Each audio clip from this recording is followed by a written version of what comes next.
Hey guys, welcome back to the channel. This is story about what if Naruto has Irregular Sacred Gear part 1. Before I start, please do support for more amazing content and comments for part 2. Do consider to subscribe my channel and share my video to your friends and check out the description as well. Let's start the video. Fuck Yasuo and fuck all of his players. No, seriously, fuck all of them. That was one of the many curses that went through Naruto Uzumaki's mind at that moment as he crawled on the ground, feeling his consciousness become fainter and fainter with each second passed. Not having the strength to move anymore, the blonde decided to stop and turned around to look at the sky. Fuck. Naruto muttered as he looked at his hand and saw nothing but red. His hand was covered in blood, and it was none other than his blood from the wound on his chest. All it had taken was a moment of hesitation. Just like in a ranked game. Why did he have to die? God damn it. The blonde cursed as his hand fell in a dull thud beside him. So this was the end. Naruto then turned his head a bit, or was it his head that turned on itself because he was close to death? Naruto didn't know, but this way, he could see the other boy, the infamous lover of Kuo, the school that he also went to, in a similar position as he was on the ground a few feet away from him in a pool of his own blood. He had tried to save that kid, but he had paid a price for it. Fuck, the blonde cursed one last time. His vision had gotten even more blurred than before. Without hesitation, he blurted out his last words, his one reject in life. At least let me get out of bronze before I die. Yes, it was an unreachable goal now, but he really wanted it. He really wanted to get out of bronze. If it wasn't for that fucking Yasuo one trick then. What a strong desire, over an online game no less. Akeno, can you check on the other boy for me? He then heard a soft and melodic voice before losing consciousness. You didn't summon me here, but let me see what I can do for you. I won't let you die here, Naruto Uzumaki-kun. Break. The school that he went to, Kuo Academy, was a private school. Due to the fact that it used to be an all-girls private school, consequently, the number of girls was still far greater than that of boys, even though that over time the number of boys had increased, with a ratio of 8 to 2. In short, it was where male students could not do what they wanted, but many still tried and did their best to get into it because of the number of girls and how short their skirts were, even though the entrance exam was one of the most difficult ever. But even in the normal student body, Naruto Uzumaki stood out as a loner. Many had deduced that because he was a transfer student who had recently moved into town with his family about a month ago, he couldn't make that many friends so quickly, but in truth, no one had ever seen him talk or associate with anyone but the teachers who asked him to answer their questions. Even during break times, the blonde could be seen sitting in the back either with his studies or his phone. It's not that Naruto Uzumaki wasn't good looking or repulsive or anything like that at school, far from it in fact. Many girls in the school had started to consider Naruto to be the most handsome second year that they wouldn't mind having a relationship with, even more so than the prince of Kuo Kibuyudo. However, even when some of the more beautiful girls of Kuo came to talk to him, Naruto just left them to themselves and minded his own business. However, his bad boy attitude allowed him to remain on the radar of many female students of the school, and his fame only continued to grow with each day at school. It also helped that Naruto was also the top-ranked student in the school, having achieved top marks in every single subject, even though he never looked like he was trying the hardest in classes. But there was a side to Uzumaki Naruto that none of his classmates knew about. Man, I can't wait anymore, muttered Naruto in his mind as he grabbed his stuff and stood up to leave his class, much to the shock of his classmates, because it was only a short break time and not the end of school. The blonde was dressed in his usual school uniform, which consisted of a black blazer with white accents over a white long-sleeved button-down shirt with vertical linings, a black ribbon on the collar and matching colored pants. However, his uniform differed in the fact that he wore a black and orange sneakers in place of the usual brown dress shoes. It was obvious that Naruto's uniform had seen better days, but he couldn't care less about it at the moment as he ran out of the new school building, avoiding Momo Hanakai of the student council, who shouted after the blonde to tell him to stop. But of course, a white-haired big-titted beauty was the least of his worries at the moment. There goes our new transfer student. Sitting in her clubroom, Ria's Gremory said with a small smile on her face as she leaned one elbow on the window frame and looked out at the schoolyard where Naruto Uzumaki was running toward the school gate while being chased by Momo of the student council. For a girl that was 17 years of age, she had an hergless body that surpassed even that of a top-class supermodel, with a large bust, catching the eye of most hormonal teenagers. Her blue-green eyes were like the most beautiful crystals that had stolen many feeble hearts, but above everything else about her, her beautiful flowing crimson hair that covered her back like a curtain of red silk was no doubt her most beautiful and noticeable feature. Her name was Ria's Gremory, and she was the most beautiful girl in Kuo Academy. The most famous idol of the school, and the other half of the two great one-e Samas. Isn't this his third time just this week alone?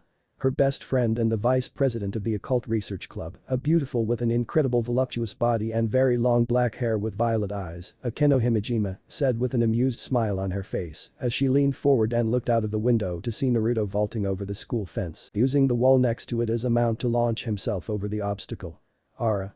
The first two moves were better than perfect, but the third one, however, caused his left foot to trip over one of the arrowheads above the fence, making him lose his balance and fall down on his back. Is he okay? She asked, concern in her voice. However, from their positions, the two beautiful third year could see him wasting no time to get back onto his feet and run away before Momo could make it to the school gate to check on him. Not bad for a game addict. Ria said in amusement before taking another drink from her tea and turning her attention back to her book. Like her best friend, she knew where Naruto Uzumaki was running off to. Running over 3 blocks in less than 5 minutes, it didn't take it long for Naruto to arrive at his destination, the best internet cafe in town, where he then ran into one of the available booths left and took his seat, smiling for the first time since morning as he leaned back and made himself comfortable. Turning on his PC, he then waited a few seconds for it to boost before he started to log in with his account. Yo.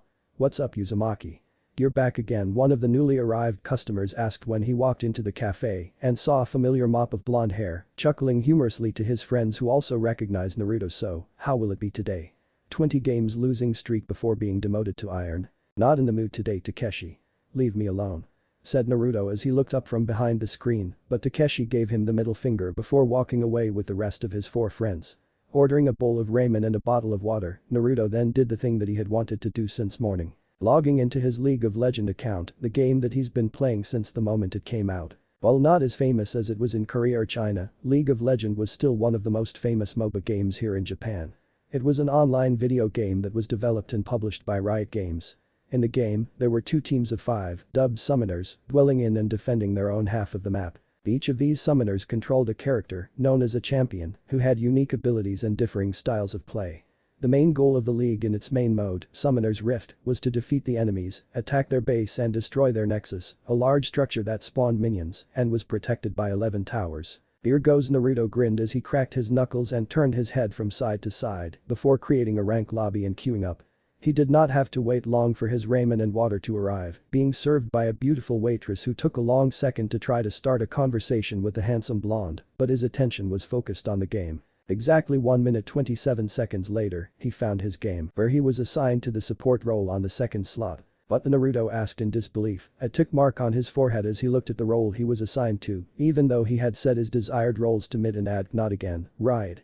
Cursing that out so loud the whole cafe heard him, Naruto then grabbed his keyboard and started sending his message to the other players of his team. SEVENTHSHADOW9, his Ingame name can I have mid please? MRHOT 2210. Hold it, are you the real SEVENTHSHADOW9? Roses love. Holy shit. I think it's him dude. I met this guy yesterday and he got smashed 012 in lane alone. Hendrigan-chan. Someone dodge please. S1 and I are in our promo. The LACKCAT 1123. Why do I have to give you my role Naya? SEVENTHSHADOW9. Because I have no idea how to support. Actually, he did know how to play support, but it wasn't his best role, and he was not the best when it came down to relying on others. Your name and the way you talk is just like a cat, so go play Yumi or something Naya. Naruto said it out loudly before typing it down, trying to be as polite as he possibly could. The blonde then waited and waited and waited and then smiled in satisfaction when BLACKCAT 1123 picked Nautilus support for Pendragon's Kaisa. It was obvious to him that his bot laners were a duo, so they would do better in bot lane than him and the AD. But the mid role vacant and no one willing to dodge, Naruto was free to pick one of his best champions, Lucian the Purifier with a level 5 mastery.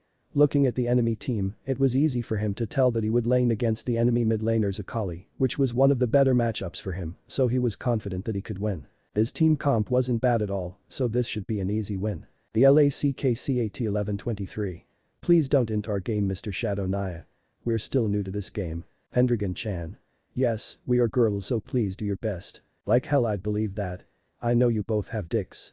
Naruto sent them that response just before the game started, chuckling in satisfaction and leaned back on his chair, waiting for the game to connect all 10 players to start eating his ramen, which had been his favorite foods for as long as he could remember. There's truly nothing better than teammates who listen to him and a delicious bowl of miso ramen just before a rank game, which then ended only 15 minutes later with 5 surrender votes. With him ending with a KDA, kill death assist, of 071. Oh man, GG guys.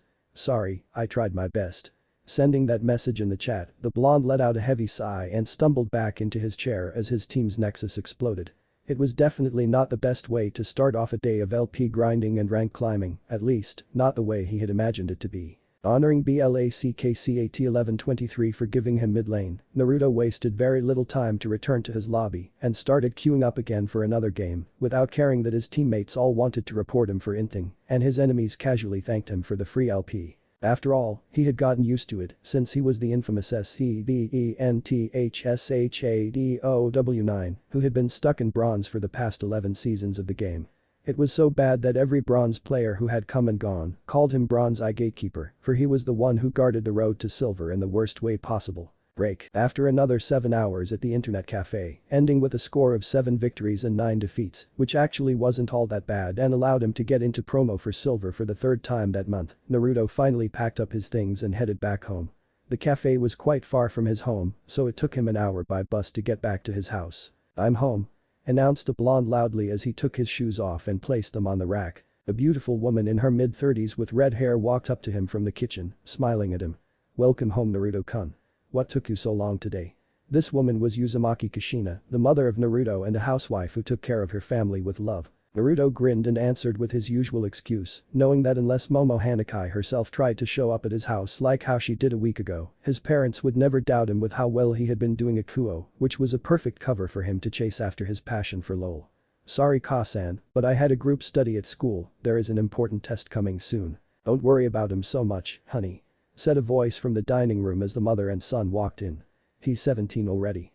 This man was Uzumaki Minato, Naruto's father, a businessman of a local computer company, which was where Naruto had gotten his first PC from, and with it, he was introduced to League of Legends. Like his mother, Minato didn't look a bit Japanese, with his messy blonde hair that Naruto took after. "Oh, take a shower, dinner will be ready in a moment honey," his mother told him, and Naruto nodded before doing what he was told, wanting to finish dinner as quickly as possible so that he could go to his room and finish his silver promo. Break. Don't you think Uzumaki-san is in a bad mood today? I think so, but he still looks so cool. I wonder what is the reason. Probably one of those perverts who spread bad rumors about him. As if fate was mocking Naruto, he had failed his silver promo the previous night and because of what he hated the most no less. A Yasuo player who had fed the enemy top laner even more than he did in that game. To make matters even worse, today his day at school was even more boring than usual. Earlier the teacher had decided that it was time for them to review their past lessons before the big exam, just as what he had told his mother the night before, but Naruto just found it to be useless. At the moment, the blonde was sitting at his desk with a book in front of him, covering his phone that he was using to check on the stats of pro gamers from all over the world, watching their highlights and gamma plays in the hope of improving his own. Naruto had never been one to believe that his skills and understandings of the game were actually that bad, but he had never hesitated to admit that pros like Faker, Caps, Perks, Reckless, Naguri were all better than him and had so much for him to learn from. Since his dream was to be accepted into the LJL Pro League and become the best player in the world like his idol Faker. After 6 hours, the day was finally over and Naruto took a second to take in a nice breath of fresh air before he then proceeded to leave school. According to a news he had read on the LOL website earlier in class, he knew that there was a scheduled server maintenance today, so as much as he had wanted to get back in the game and do his best to return to his silver promo, making a mental note to ban Yasuo as soon as it was his turn to ban, there was no other choice for him but to return home soon. It has been a while since he went home right after school after all. But just as fate would have it, Naruto heard a scream coming from a local park. Naruto's eyes widened when he heard the painful scream and wasted no time to run toward that direction. The blonde made it into the park and found out the scream came from a small area near a large fountain. Much to Naruto's shock, he saw Hideusei, the infamous pervert trio of Kuo Academy and his classmate, lying in a pool of his own blood, while a black-haired young woman was standing over him with her hand on her hip. Her outfit consisted of black leather that encircled around and under her, a thong-like piece held around her hips by 3 thin straps, gloves that ran right up her arms with small lengths of chains hanging from them, shoulder guard-like objects on her shoulders, with 3 large spikes sprouting from her right shoulder, and black thigh-high heel boots. However, what shocked him the most was a pair of black feathery wings on her back like that of Morgana. If it isn't Naruto Uzumaki-kun from Class 2B. The woman turned her head to look at him. I doubt you remember me, but I'm Amano Yuma, this idiot's girlfriend. Naruto found himself utterly speechless because in Yuuma's hand was some sort of spear made of dark purple light. It was obviously the weapon that she used to attack Issei Haidu. Who are you? He asked while staring at her, but it wasn't because of how revealing her outfit was. For some reason, he knew those wings on her back weren't cosmetic accessories. What are you? Should I tell you? No, I don't think so. The woman smiled as she started walking toward him. Sorry Naruto-kun, my schedule is a bit tight, or else I would let you have some fun with me before killing you, Yuma flew at him, confirming that her wings were real. The woman was so fast that in his eyes, she was nothing but a blur, but he wasted no time to drop onto his ass and roll to the side just in time to dodge the light weapon which threatened to pierce his heart. Oh, good reflex, but with that, she slashed the weapon down. Is this how I die? Naruto thought bitterly in his mind as he stared at the weapon that came closer and closer to him with each passing millisecond. During that instance, the faces of his family flashed into Naruto's mind and forced him to wonder what his family would feel if he died. It made him feel bad knowing that his beloved parents would cry a lot. But then he remembered the emblem of LOL's Bronze Division. How could he die if he didn't even make it out of bronze yet? That question filled with an unprecedented surge of strength and motivation. No matter, he had to survive so he could go back to his family. He had to survive to show those fools in rank that he could make it to silver. Then, as he raised his hand, at that very second, Naruto felt an unfamiliar feeling surging through his body. It was unlike anything he had felt before. Just before the light weapon reached him, a powerful light erupted from Naruto's fist. Clang. There was a metallic sound, like something smashing into a hard metal surface, before the blonde realized that above him was a massive dark red shield with gold lining and a ring with several long spikes resembling the sun. It was so heavy that he could barely hold it above him with both arms. Hey, you have a sacred gear?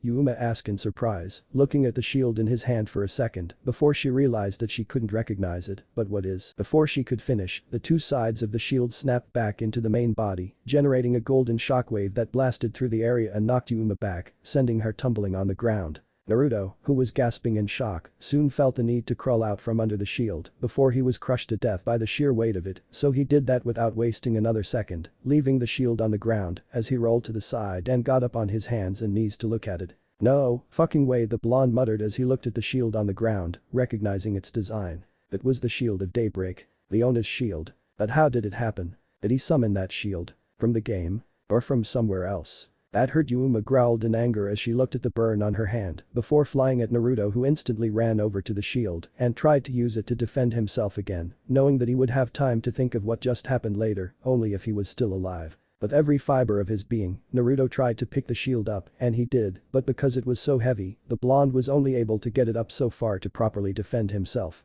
Without a proper footing, he was knocked back when Rainer slammed hard into the shield before flipping to the side faster than his eyes could blink and thrust a dagger at his chest. Ah! Naruto cried out as he fell down. The blonde could feel that his lungs had been punctured and blood was rapidly seeping into his windpipe as indescribable pain coursed through his body. What is this sacred gear even? Yuma wondered as she looked at the shield that had fallen from Naruto's hands. It looked oddly familiar, but she couldn't tell where she had seen it before.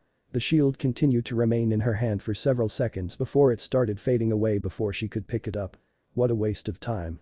Sorry Naruto-kun, you are just at the wrong place at a wrong time. And with that, she flared out her wings and flew into the darkening sky, leaving a number of her darker black feathers to hover down to the ground. And that was how he died. And started his new life as a devil, a summoner of Runeterra champions. Konoha Gaming has overcome every challenge. The caster screamed as Naruto, controlling Zed the Master of Shadows, held up the two remaining enemies in their fountain so his teammates could rush in with their minions and destroy the last turret, leading to an unavoidable destruction of the Nexus itself. They are the undisputed best team in the world.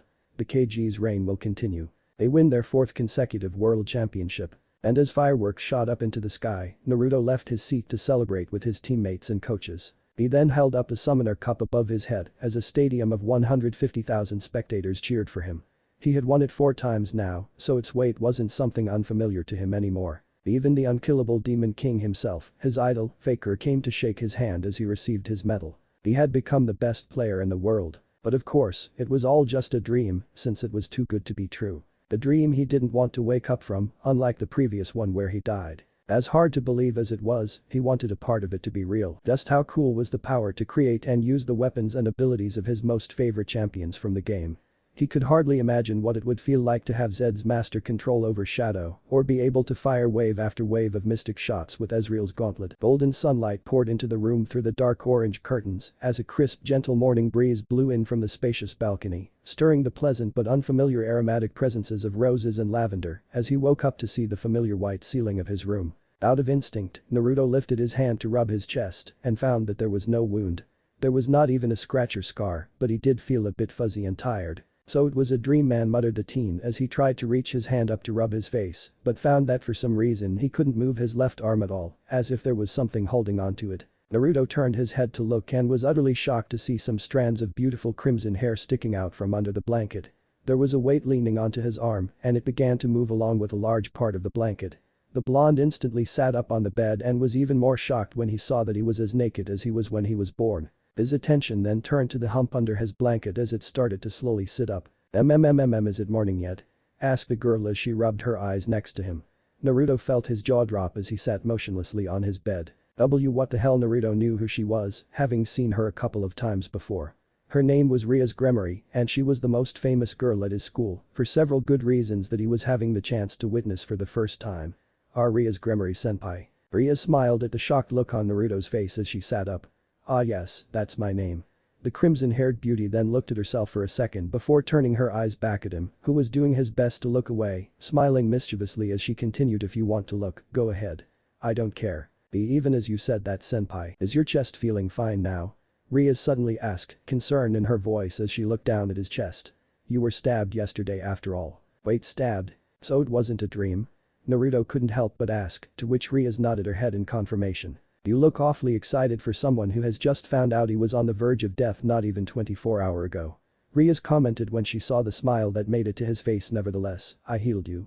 It was critical, but I was able to heal you in one night. Oh, by the way, I am a devil and I have made you one as well." Smiling casually, she told him with a smile. It was as if it was the most obvious thing to tell someone that she woke up to in the morning, naked. As if fate wasn't troubling him enough, the door of his room was suddenly opened. "Naruto-kun, it's time to wake up," called a cheerful Kushina, who wore a yellow apron around her waist as she walked into her son's room. It took her a second to finally absorb the whole situation. "Get ready soon." Telling them that in a mechanical but extremely loud voice, Kushina slammed the door shut and after a brief moment, Naruto could hear the loud sound of his mother's footsteps as she literally ran down the stairs. Minato. "What's wrong, Kushina?" he heard his father ask from downstairs as Ria stood up and walked over to start dressing up. Her action allowed him to catch a generous view of her amazing buttocks, which rivaled even her enormous firm, before he forced himself to look away. "It looks like you saw a ghost." Sex. Naruto-kun did it with a foreigner. Now, calm down and tell me what you saw." Naruto could only let out a heavy sigh, something that he always did whenever he lost a rank game with the worst KTA possible for a solo laner.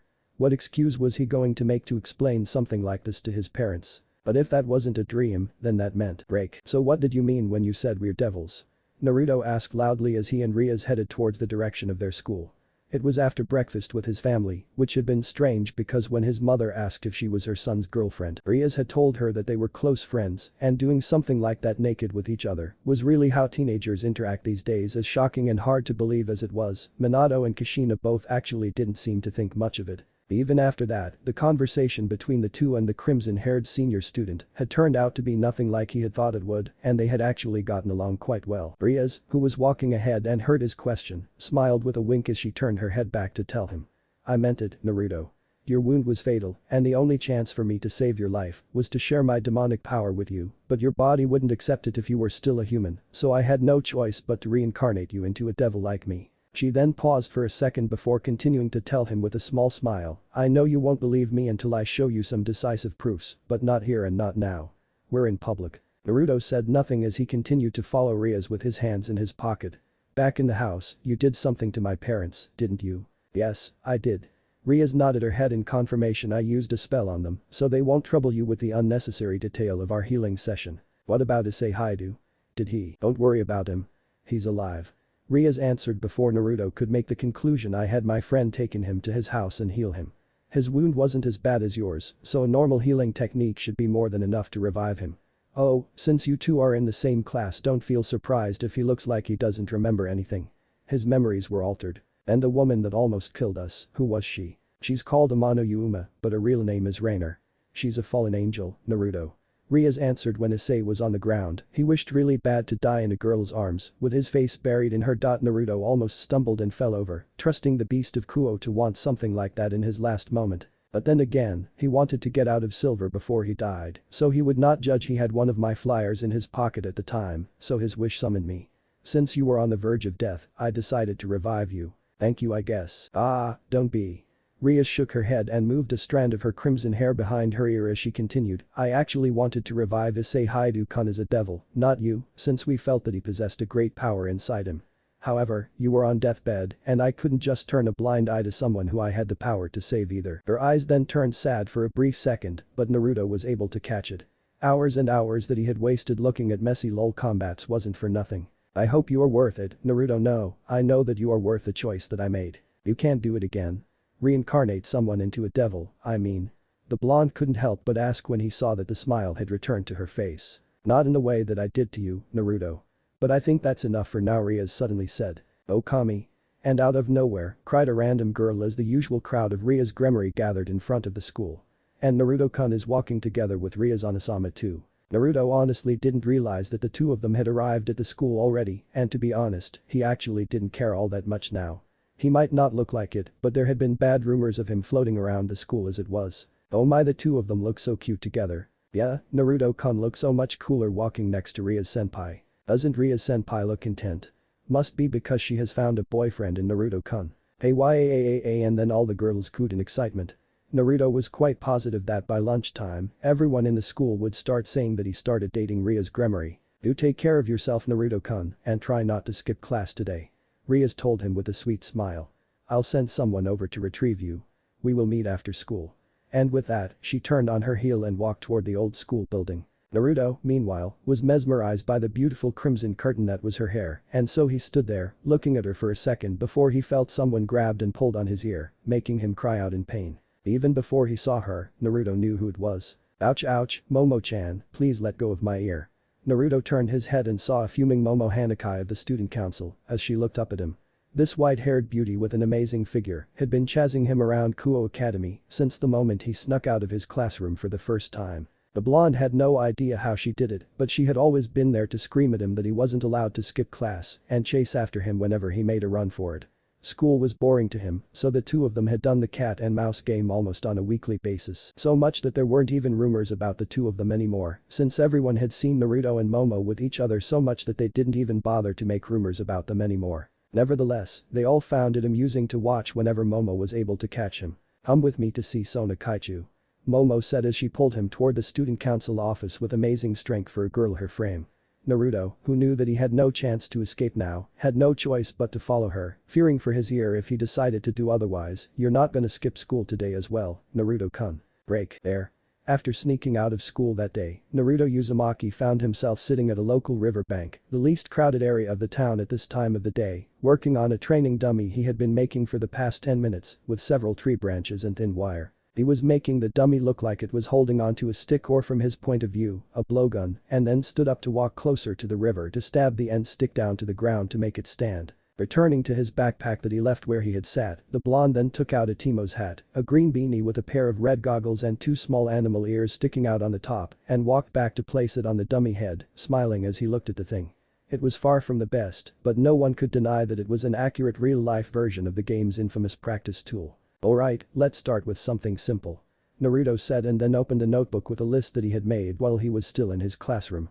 The first, of course, being none other than Lucian's relic pistols. If yesterday wasn't a dream, then let's see if he could do it again. Sitting down in Caesar on the ground, Naruto then concentrated, recalling the feeling that he had the day before while thinking hard about Lucian's dual pistols. He still had no idea how his power worked, but, in a blinding flash of light, Naruto felt something heavy materialize in his hands and looked to see Lucian's pistols, which were almost as long as his arm and incredibly heavy too. Yes. Naruto cheered out in excitement and stood up to celebrate, causing the pistols to slip from his hands and one of them to fall on his foot, making him fall back down on his ass, but even as rolled on the ground holding his foot in pain, the smile never left his face. After the pain had left him, Naruto hobbled over to the guns and picked them up, holding them in his hands. Although for some reason the two weren't as heavy as he thought they would be. Okay, let's see what these babies can. But it was at that moment he noticed it. Both guns had no triggers. Am I missing something? The blonde asked in confusion before he started waving the two pistols around, looking for a way to fire them, but no matter what he tried nothing seemed to work and made him feel more and more like an idiot with each second. To the onlookers randomly walking on the street above him, they probably thought that he was a child playing with a pair of fake guns or a cosplayer practicing for an upcoming fan fest. Ugh, this isn't working. The blonde muttered as the dual pistols faded away from his hands. Of course, he didn't think that the pistols were anything more than a pair of normal constructed models, with how Leona's Shield of Daybreak had sent out that shockwave like her W ability, Eclipse, the previous day. It was obvious that he couldn't fire them like a normal gun. Normal gun, okay, let's try out something with a trigger. Making a mental note to reread Lucian's lore to find out the problem later on, Naruto walked back to his notebook to cross Lucian's relic pistols from his list and then stood back up to construct another favorite gun of his. The Whisper. Of course, after he had been able to understand the basics of how his power, or sacred gear as Rainer had called it, worked, it was rather easy for him to do it the fourth time. In a flash, Jin's iconic weapon, the Whisper, materialized in his hand, but it wasn't the only one, as a rifle barrel attachment manifested and attracted itself to an ammunition belt around his hips. Cool. The blonde exclaimed, but he still had no idea how his sacred gear worked. He didn't think about the rifle barrel attachment or the ammunition belt, but they still manifested with the pistol. Okay, let's see it. He turned the Whisper at the dummy and then pulled the trigger. The first shot was as powerful as he had seen it to be in the game, and the sound it made was far from a whisper.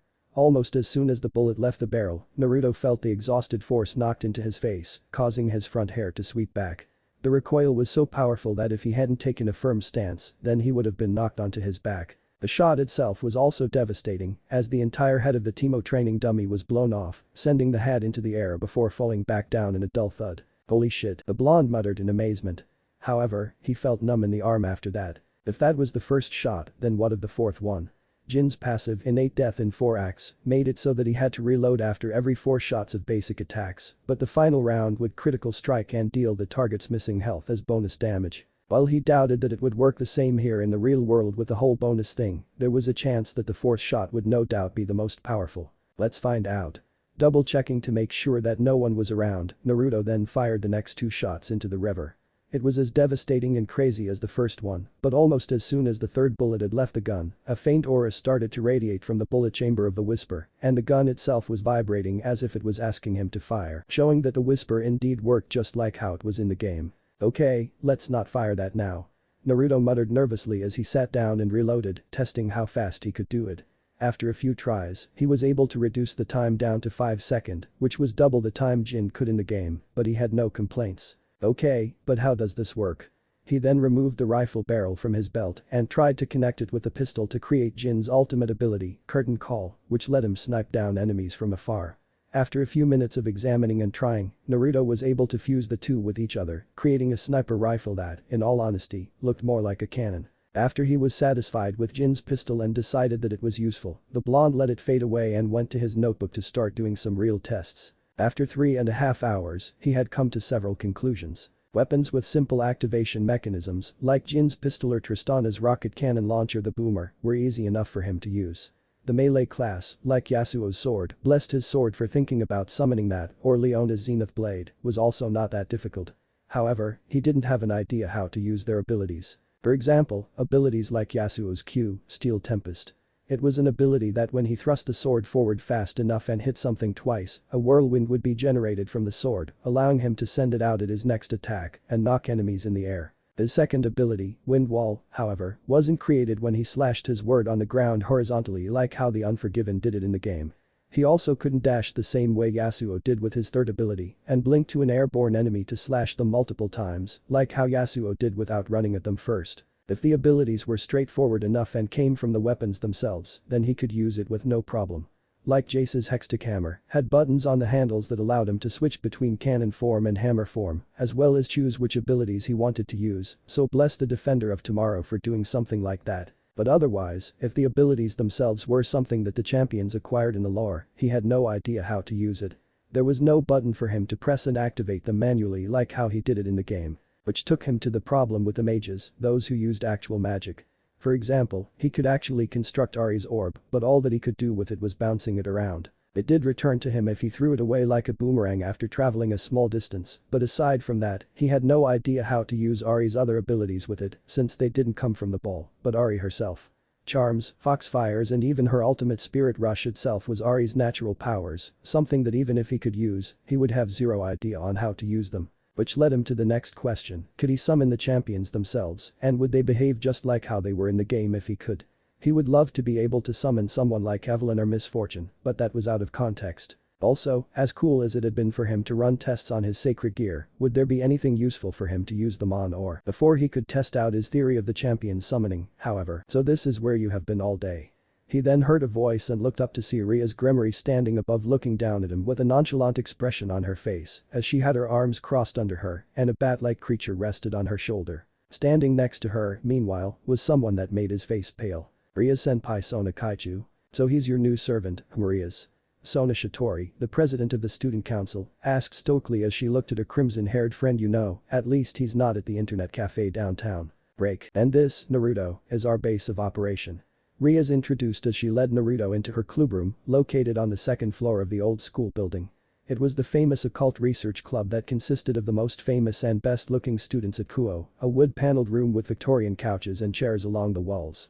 It also had a bathtub, for whatever reason he decided not to ask. Sitting on one of the couches was a petite girl with white hair and abnormal yellow eyes. The front of her hair had two long bangs going past her shoulders and several loose bangs that hung over her forehead, while the back had a short bob cut with a black cat hair clip on both sides of her hair. She wore the girl's uniform but seemed to have discarded the shoulder cape. He knew her. Her name was Kaneko Taoju, a first-year student and the cute mascot of Kuo Academy. The next person that was in the room was a handsome young man dressed in the standard version of Kuo Academy's uniform for male students. He had short blonde hair, blue eyes and a mole underneath his left eye. His name was Yudo Kiba and he was the second most handsome second year of Kuo who was adored by many female students and hated by other male students kinda like him. The last was the other half of Kuo Academy's two great one-Isama, Akeno Himejima, a beautiful woman with an extremely voluptuous figure that rivaled even that of Ria's Gremory herself.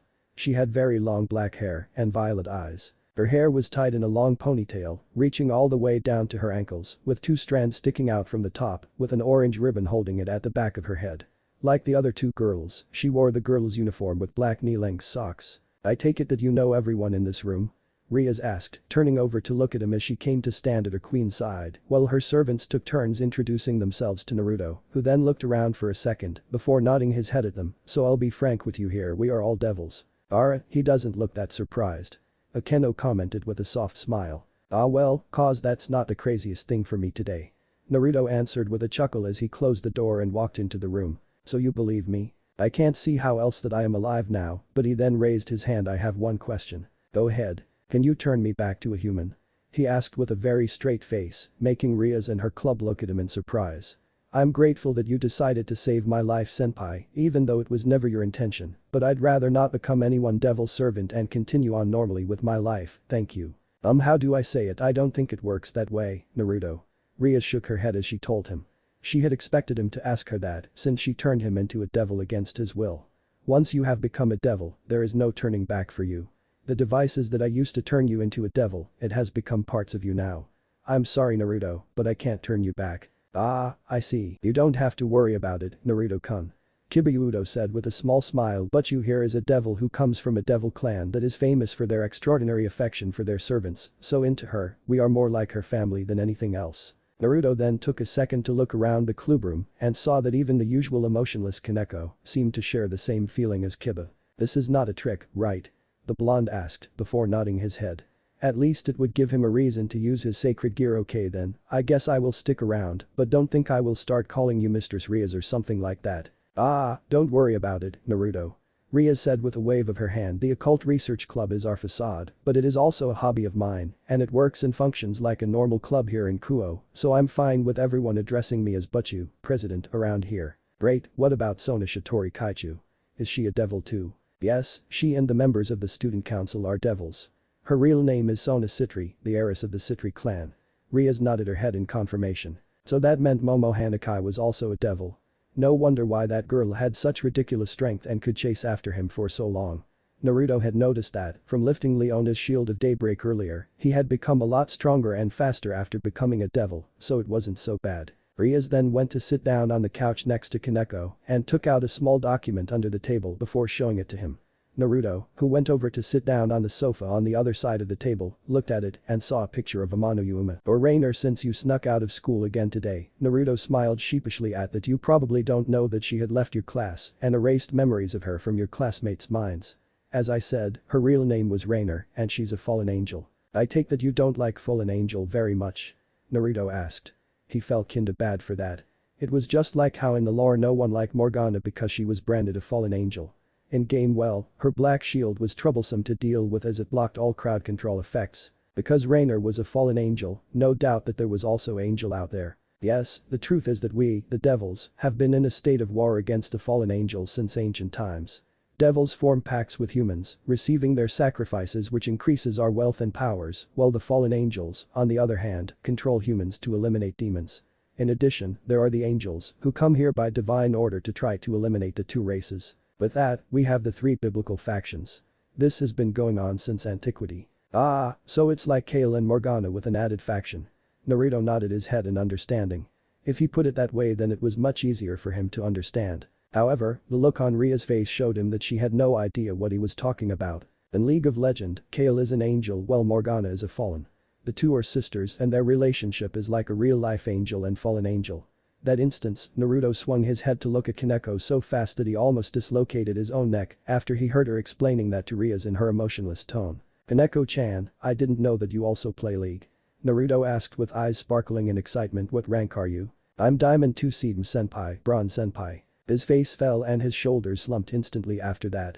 A dark cloud hovered over his head as Kaneko then went on to mercilessly explain to everyone that bronze was the second worst rank in the game. How did she know that even? Did she also know that he was also SEVENTHSHADOW9, the infamous gatekeeper of Bronze Division? If Rias and the others knew he had been going to that internet cafe downtown, then no doubt she would know that too. It was Akeno who said that behind a hand covering her mouth, obviously. Anyway, Rias chuckled forcefully as she continued, looking to change the subject to save her new servant, some face. I believe the reason Rainer, who came to this school as Amano Yuma and attended your class, because she believed Issei Haidu-kun had a dangerous sacred gear inside him. About that, what is sacred gear anyway? Naruto couldn't help but ask. Rainer mentioned that I had one too, but I didn't know what it was.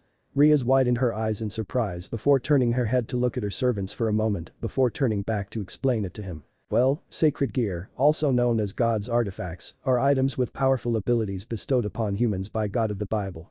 Ria said several individuals with sacred gears have grown to become some of the most powerful and influential, with their names etched into human history.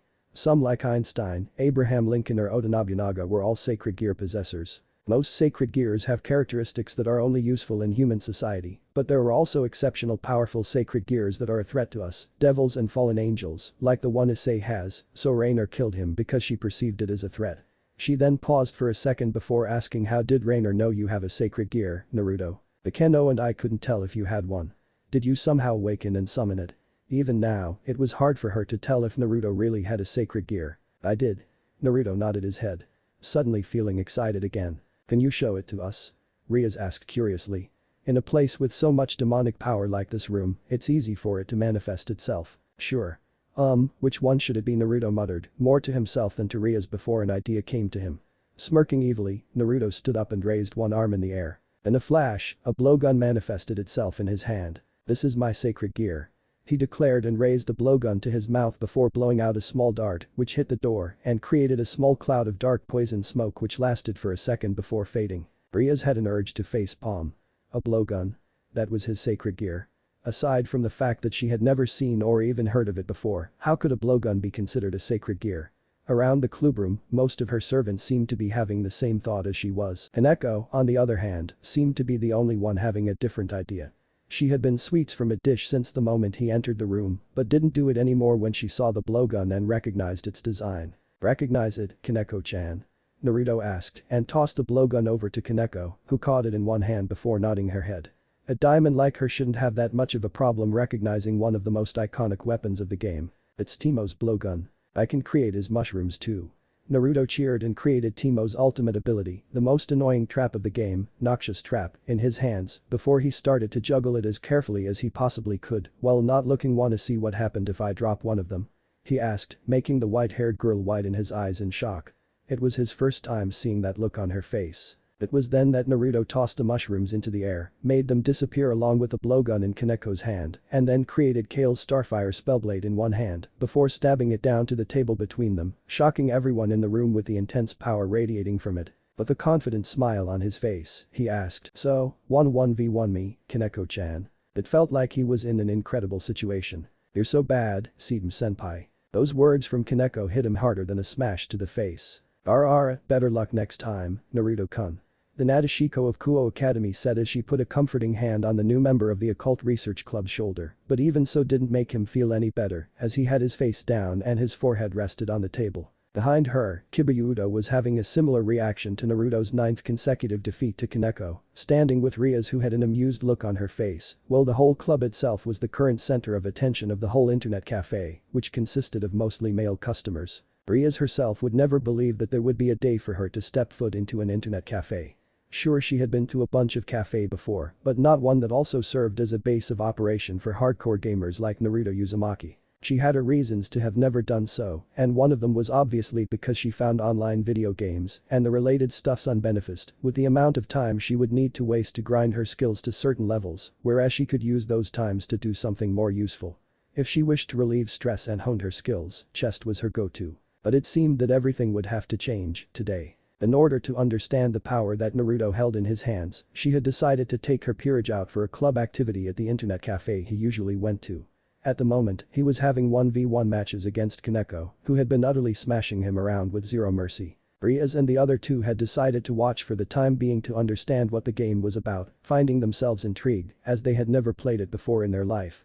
They had also booked and turned on the 3 PCs next to them, so they didn't have to worry about not having one to play with Naruto and Kaneko later, as all 5 of them made a perfect team game, as Naruto had said. As Naruto went into his 10th match against Kaneko, who casually picked Yumi, a harmless-looking cat champion riding on a flying book, against his Darius, making it the first non-mirror match that Naruto actually had a chance of winning, Rias couldn't help but think back at the powers that he had shown to them earlier at Kuo. Apparently, Naruto seemed to have a sacred gear with the power to create and manifest the weapons of the champions from the MOBA game League of Legends that was so much more than mere constructs because as he had shown them and Kaneko had confirmed it, not only did the weapons look exactly like the ones in the games, they also worked and fundamentally behaved the same way, allowing him to use abilities that were just like the ones that the champions used in the game. While creation sacred gears, which allowed the users to create matter objects out of nothing, weren't extremely rare, one with a power like Naruto's was unheard of. After checking a book that specifically summarized and recorded every known sacred gear, Naruto had found out that something with the power to create all kinds of weapons with almost all kinds of abilities was something that had never been heard or seen before in history. The closest thing to Naruto's sacred gear that she could think of was Annihilation Maker, a top-tier Longinus-tier sacred gear that granted its user the ability to create an assortment of creatures from their shadows and based on their imagination, and as such, the more powerful the user's imagination, the more powerful the creature was upon its creation. It was obvious that Naruto's sacred gear wasn't Annihilation Maker, but if it was an imagination-based sacred gear as well, then it was close, very close to the power that the Longinus-type sacred gear holds. Runeterra Arsenal was the name Naruto had given his sacred gear.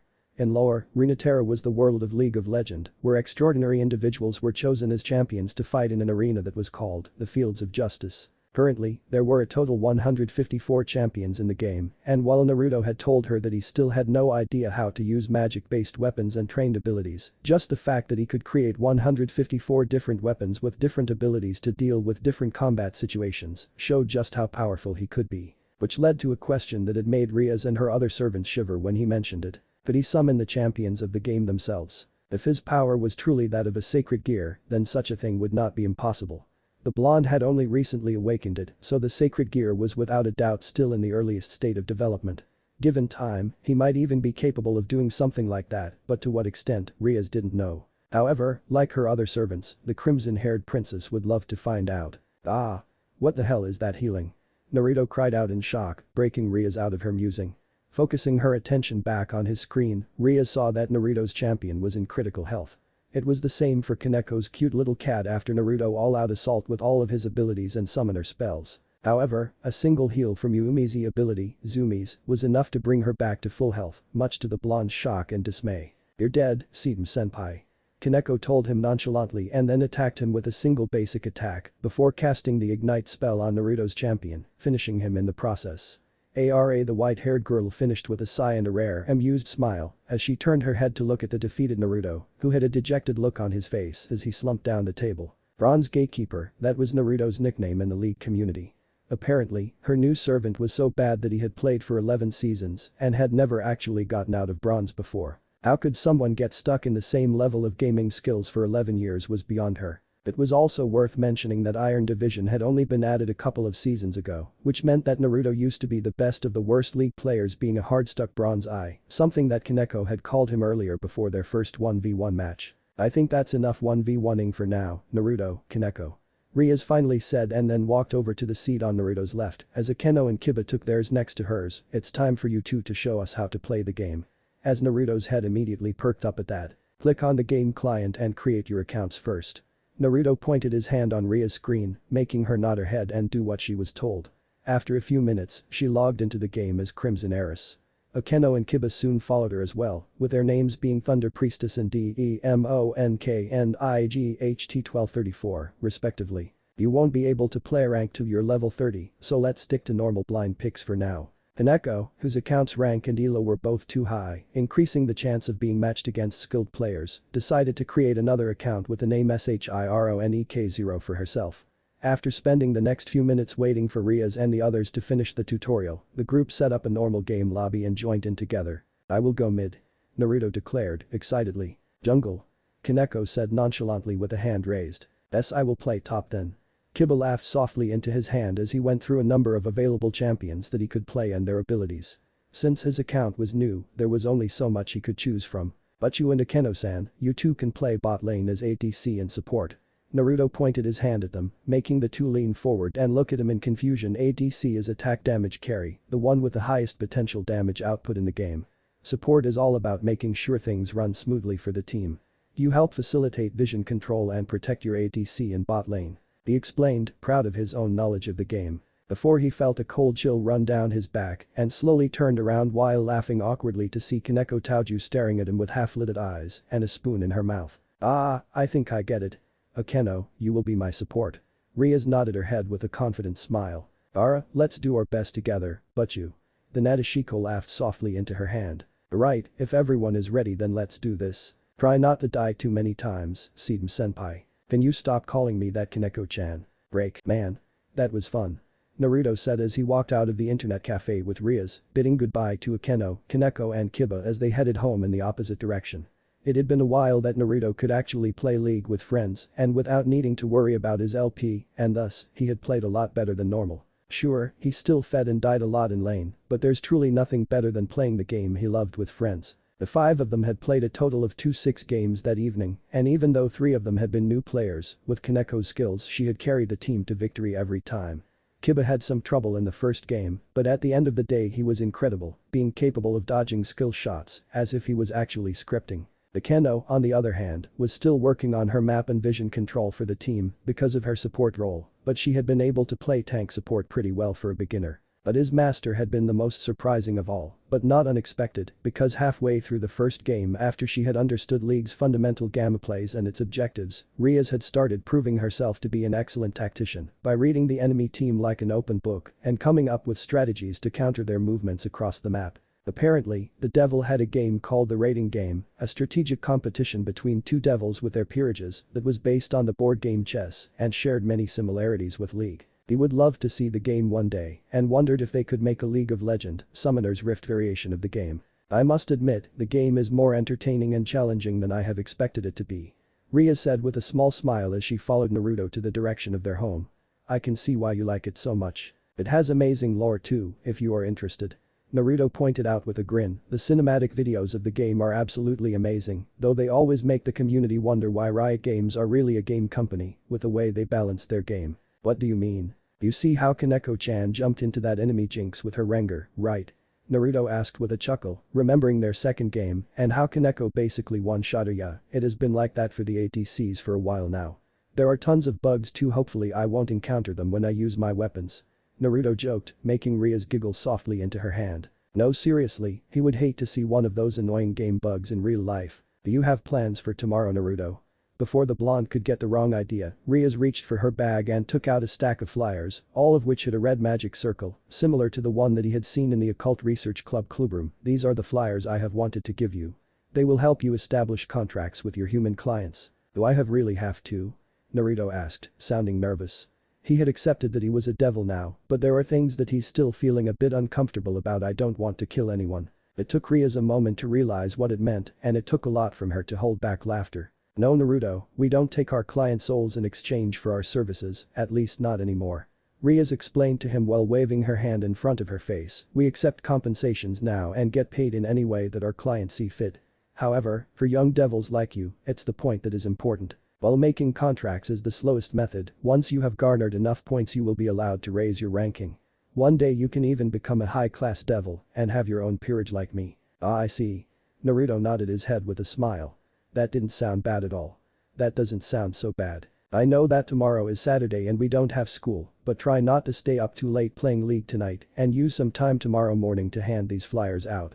Riaz handed the flyers to Naruto with a small note and then continued, "Once you are done, call me with this number. Akeno and I will help you work on your sacred gear and your weapons." Naruto nodded his head in understanding. By becoming a devil, he had become the natural enemy of the two other factions, the angels and their fallen counterparts. If he had to fight them in the future, then just having the power to create those weapons was not going to be enough. He had to know how to use them, master them, even break. "Okay, the barrier is set, but you." Akeno Himejima said as she walked down to the river bank with a smile on her face, where Riaz and Akeno were sitting on the grass with a notebook and a laptop between them. All three of them were in casual clothes, with Naruto wearing a white shirt underneath a black and orange hoodie jacket with black pants and matching colored sneakers. Ria's outfit consisted of a tight skinny jeans that hugged the deadly curves of her hips and sexy legs, black sandals and an off-shoulder, buttoned shirt that were folded above her midriff, exposing a portion of her flat and toned stomach, while Akeno was wearing a normal white shirt and short black skirt, stopping just above her mid-thighs. As usual, she had her hair tied in a ponytail. "Alright Naruto, with the barrier up, no one can see or hear us from the other side. We can run as many tests on your sacred gear and weapons as we want now."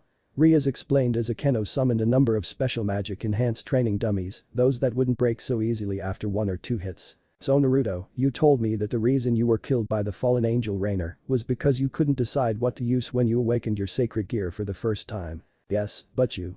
"I was a little overexcited," Naruto answered while grinning sheepishly. Riaz could only give him a long look while Akeno just let out a soft and amused giggle behind her hand. However, neither of them could blame him.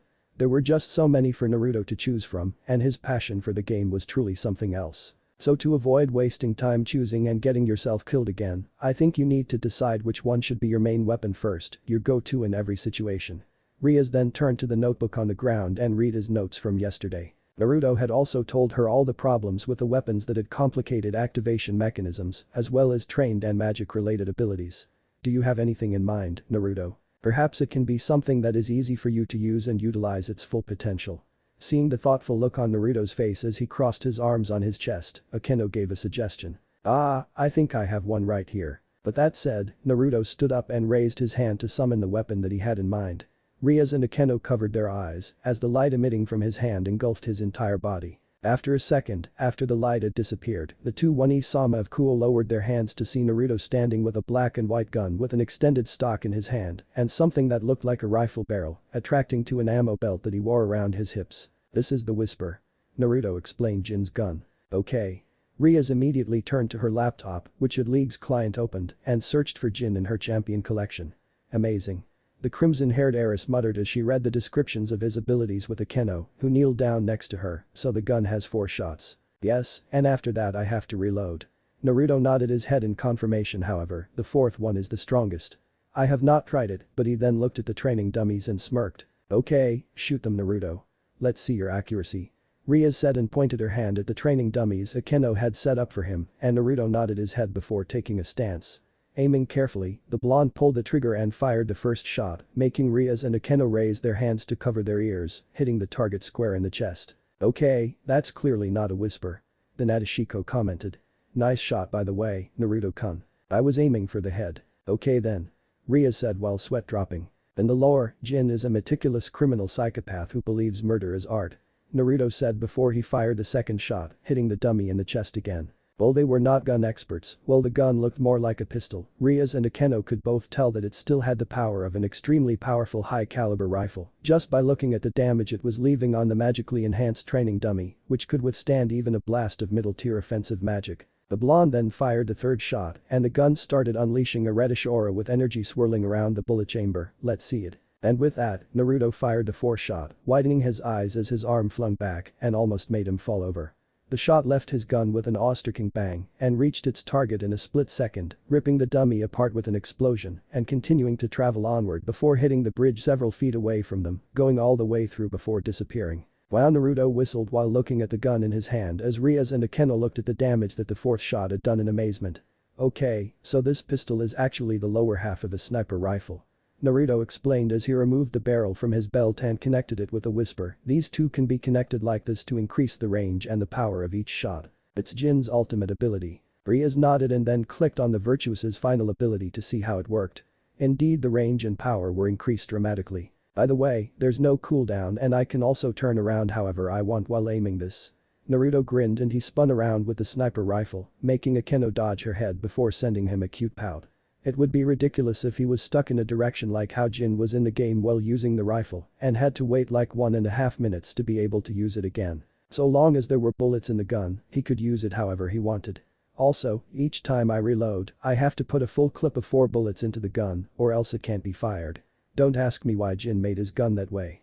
Naruto told them while examining the gun and rubbing his chin in a thoughtful manner. Okay, so the gun does have some disadvantages. Riaz nodded her head in understanding. What about the weapons of other gunslinger champions? Don't you have to reload them too? The thing is, I don't think I need to. Naruto answered with a shake of his head, making Riaz and Akeno widen their eyes in surprise, but they don't pack as much of a punch as Jin's pistol, especially the fourth shots. So I take the guns are the most viable choices. What about swords? Riaz couldn't help but ask, since swords didn't have activation mechanisms, it would be difficult to perform the abilities they were associated with respectively. However, swords could still be used by slashing it around. She then selected a certain champion and pointed her hand at his weapon. This one looked good. No. Naruto suddenly said while waving his hand. No way I am gonna use that weapon. I hate Yasuo. Before either Riaz or Akeno could ask him why, Naruto immediately went on to rant about how Yasuo and his players always ruined his gaming experiences. So no, I am not going to use his sword. Okay, so let's just forget about it. Riaz said finally before moving back to the list of champions, looking at the champion right next to Yasuo. What about Yon? That's his brother. Naruto said with a deadpan expression, making the two girls sweat drop. But you know what, I don't think I have a problem with Yon. So Naruto raised both hands and summoned said champion's weapons, a pair of dual swords that represented his human and demon sides respectively, fitting for someone who used to be a human but was reincarnated into a devil like him. The sword in his left hand was similar to Yasuo's sword, a wind sword that was made of mortal steel and shaped like a traditional katana. It was the sword Yon used before he died in the lore. The second sword in his right hand, however, was a demonic weapon with a dark red seemingly glowing blade and gleaming runes. Yon took the sword from an Azakana demon after becoming an undead demon hunter. Whoa. However, almost as soon as the Azakana blade had manifested fully in his hand, Naruto was forced to let go of the sword and let it fall to the ground to back off. Riaz and Akeno were also forced to do the same because the blade suddenly glowed and unleashed a wave of thick malevolent dark red aura that swirled around the blade. Okay, that's going to be problematic, the blonde muttered cautiously. Naruto, be careful, but before Riaz could finish, Naruto had already shot forward, threw the mortal sword to the side and grabbed the Azakana blade, picking it up from the ground and holding it in his hand.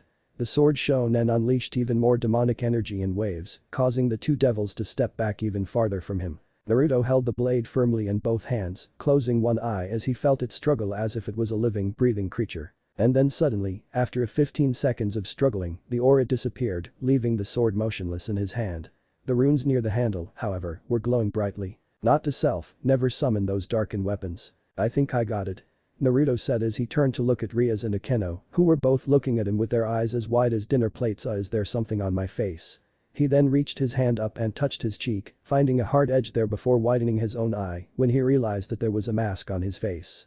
Based on its design, it appeared to be the one that Yon wore. Are you sure that thing is safe to use, Naruto? Riaz asked worriedly as Akeno summoned a mirror to show him the mask he was wearing. Pretty sure, but I feel fine. Naruto said as he walked back to pick up Yon's mortal blade, holding both blades vertically with his arms crossing on his chest, taking on Yon's trademark stance. You know what? I have never felt better. He finished, feeling a rush of power that he had never felt before in his life as he held the two sword firmly in his hands and turned his attention over to the training dummies. The blonde then lowered himself down and then dashed forward, leaving behind a dark red and silvery aura while spinning around, generating a whirlwind that hurled the training dummies in the air before he began to gather his power, generating an aura of dark energy with sparks of fire-like particles and red lightning from all over his body before leaping into the air with another spin, unleashing a storm-like wave of demonic energy with him at the center and destroying the practice tools in the process. The blonde grinned as he returned to the ground, with the pieces of the training dummies dropping around him. Naruto had no idea how he did that though, but it felt right with the Azukana blade in his hand. Since Kiba could help him train with his swordsmanship later, the three of them then went to work on a number of different weapons and gadgets, combinations that worked well together. Things like Akali's smoke bombs or Zed's shuriken, which he liked a lot more than the traps, bombs and grenades, could be used at any time and with anything to give him an edge in battle. Given time and enough training, he might even be able to fight like the Kinko ninjas one day, just not with all the supernatural powers at least, not yet. Summoning the champions themselves. Rias repeated Naruto's words while Luceno was writing down another weapon combination for him. You think you can do that? I don't know, but I don't think it hurts to try either. Naruto said as he finished the water bottle he had been drinking, feeling a bit drained from overusing his Runeterra arsenal, but Rias said over time as he grew stronger as a devil, that shouldn't be a problem anymore. Let's see, why don't you try to summon her? Rias said and pointed her hand at Ari, the nine-tailed fox. From what he had been told when he picked her in a game yesterday, the leader of the Yaokai faction in Kyoto was a Kyuubi, a nine-tailed fox like Ari. Though, it's worth noting that Ari was a Gumiho, a Korean demon fox, so obviously there were differences between them. Alright. Naruto nodded and then sat down, folding his legs and putting his hands on his knees, closing his eyes to concentrate.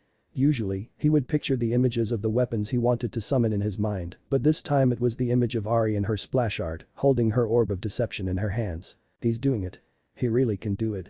Akeno gasped in amazement as she looked at Naruto, surrounded by a brilliant blue aura. A large magic circle then appeared on the ground with Naruto at the center. The Gumiho champion began to take form in front of him. First, it was her voluptuous body in a red and white Korean dress, and then, her 9 flowing white tails formed behind her, with a pair of fox ears twitching on the top of her head with long dark hair as she took her first breath of air, smiling a little as she stretched her arms. Hold on, she then widened her eyes in realization when she suddenly noticed something. Naruto, stop.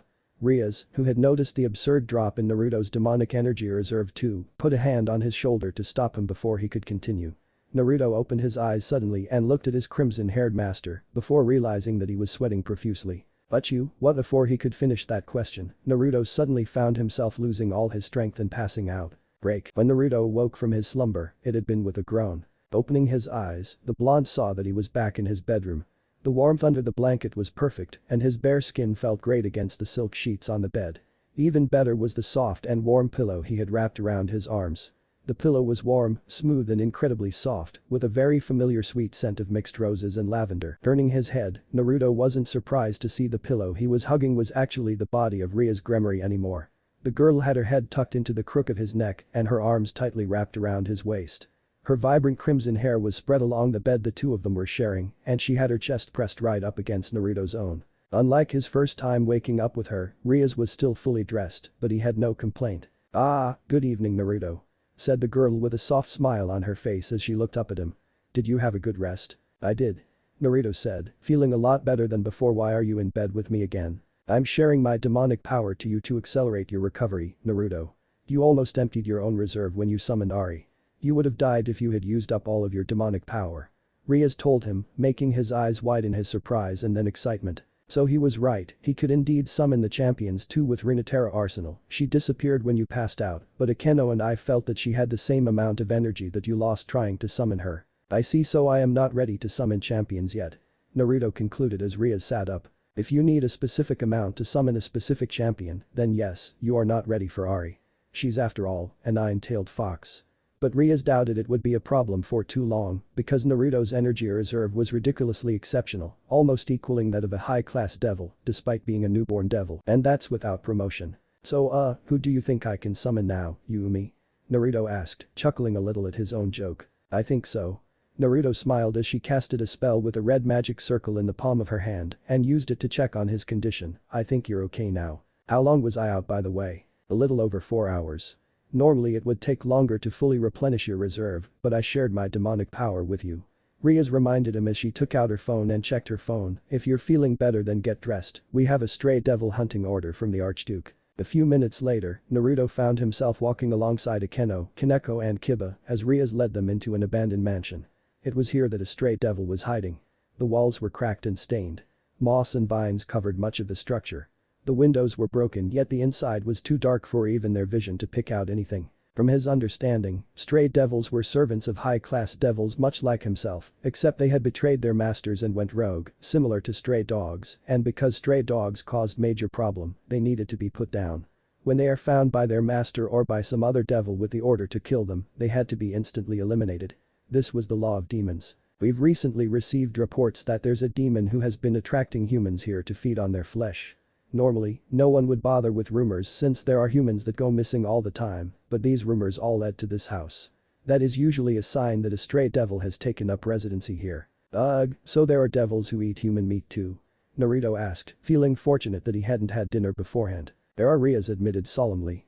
The group soon found themselves inside the mansion, where the stench of blood clung heavily to the air. Now Naruto felt truly lucky that he hadn't eaten anything, because the sense of blood and rotten flesh was truly horrible.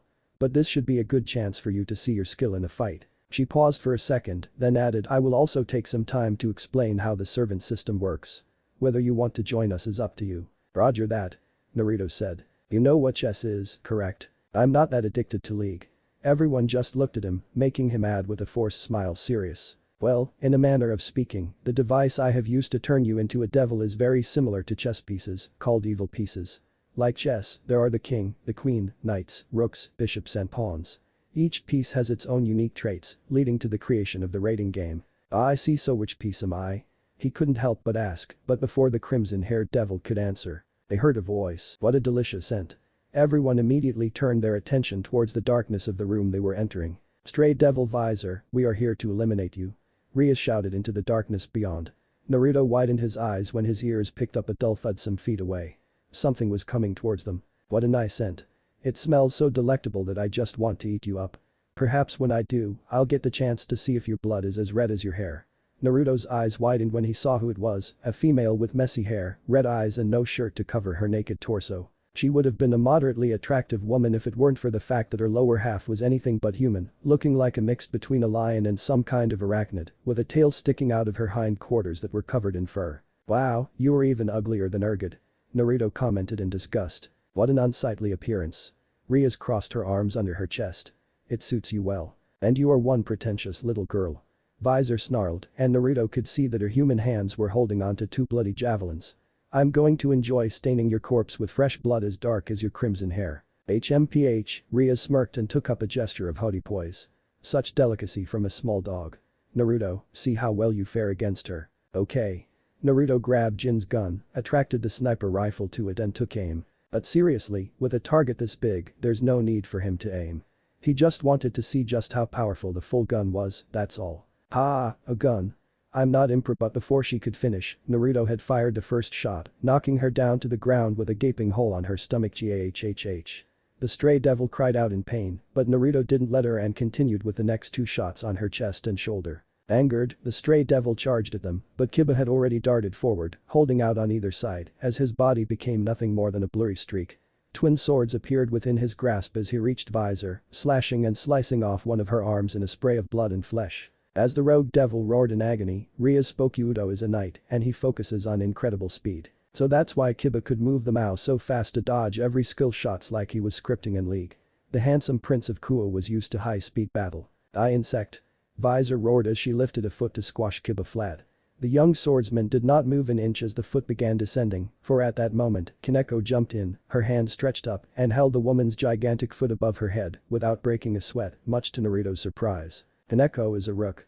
Riaz explained as the ground beneath Kaneko's feet cracked as she liberally pushed the foot she had been holding above her head off, causing Visor to stumble down several feet away. Her traits are insane strength and defense. Take this, the white-haired girl said nonchalantly, and then, using the incredible strength granted to her as a rook, Kaneko pushed forward and was blasted into the air, her left hand clenched into a fist and crashed straight into Visor's underbelly.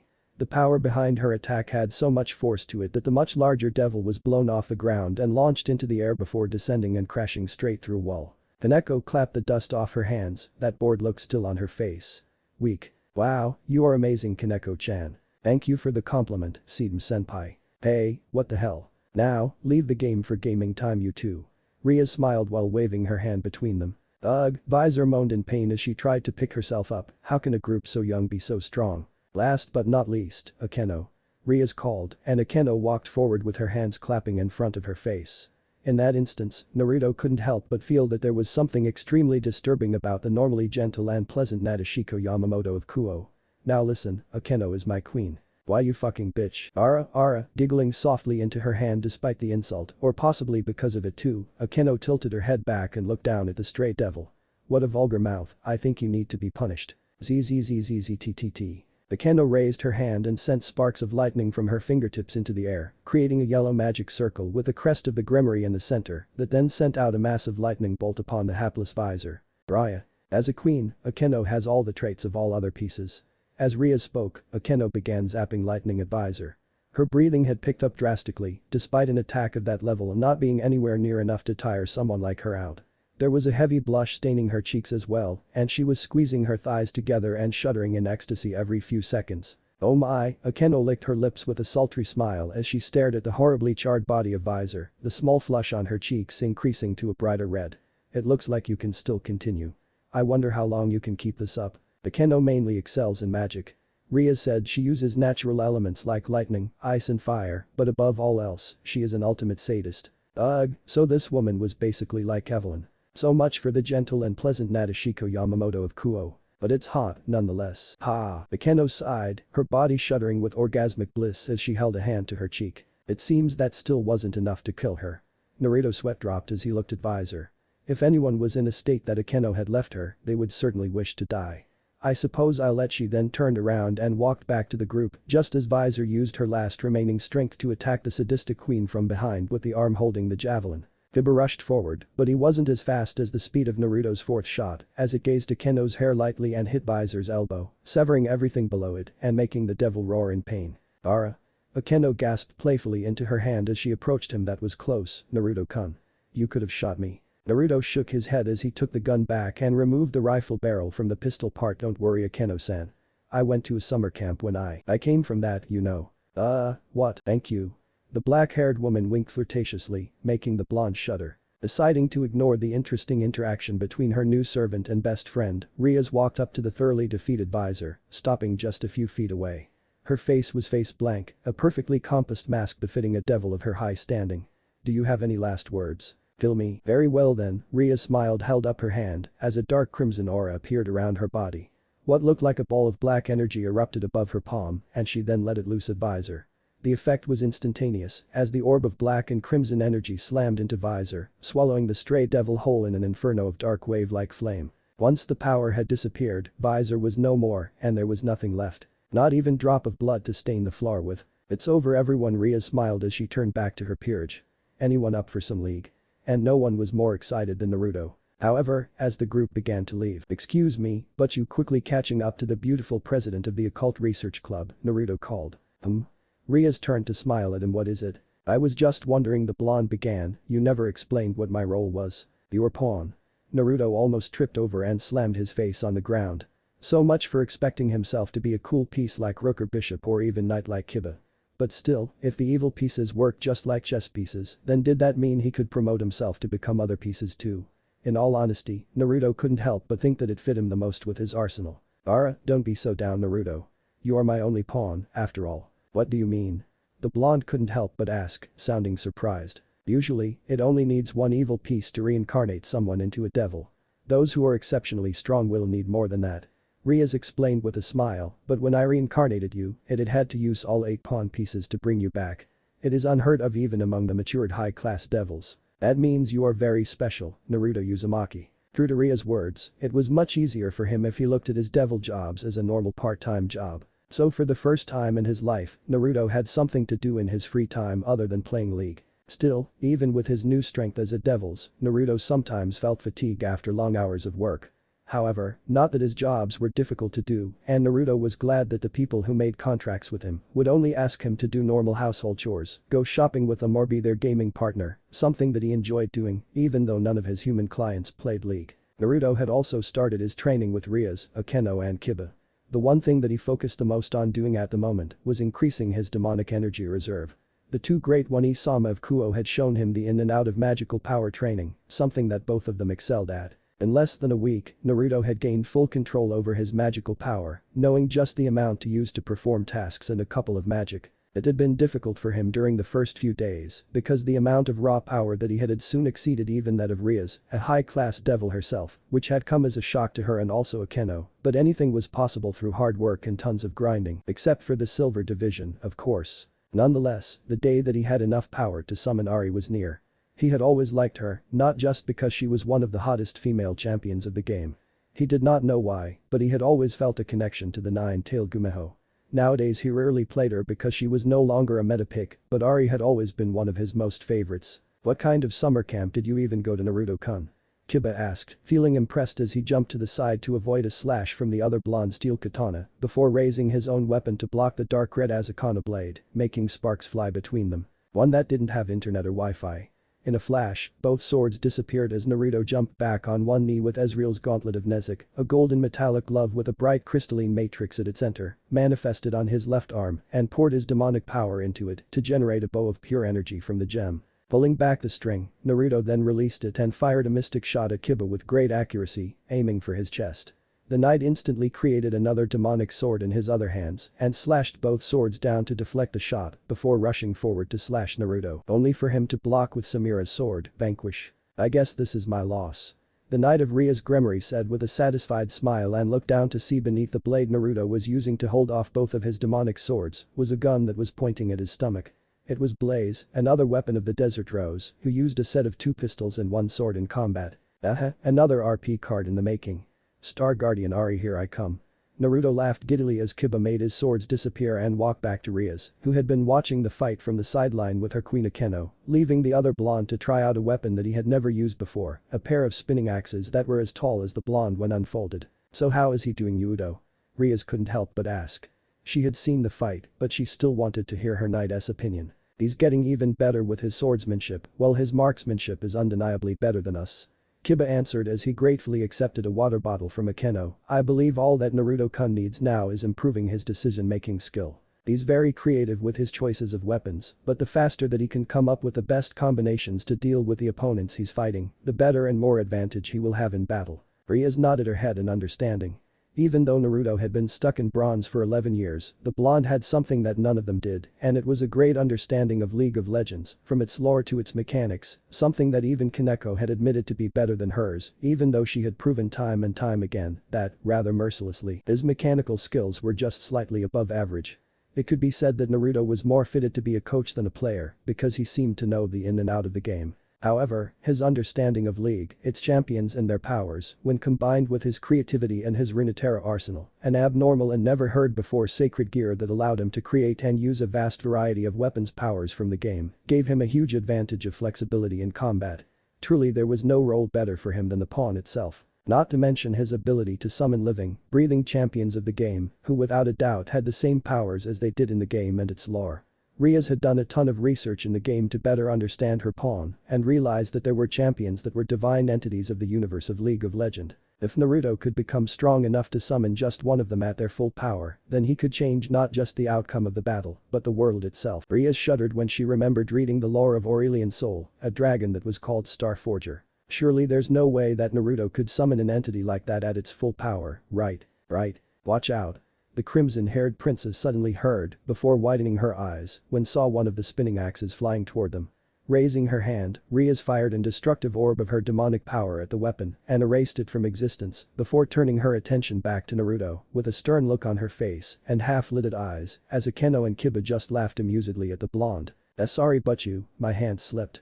So I will still have that RP card you promised for beating Kiba, right? Break. You know, this is actually my first time seeing you eating lunch at school, Naruto-kun. Naruto looked up from his bento box and saw Momo Hanakai of the student council standing in front of him, arms crossing under her ankle as she looked at him with an approving smile. Ah, Momo-chan, what a pleasant surprise, but no. Naruto replied, making the white-haired beauty pout before asking what are you doing in my class.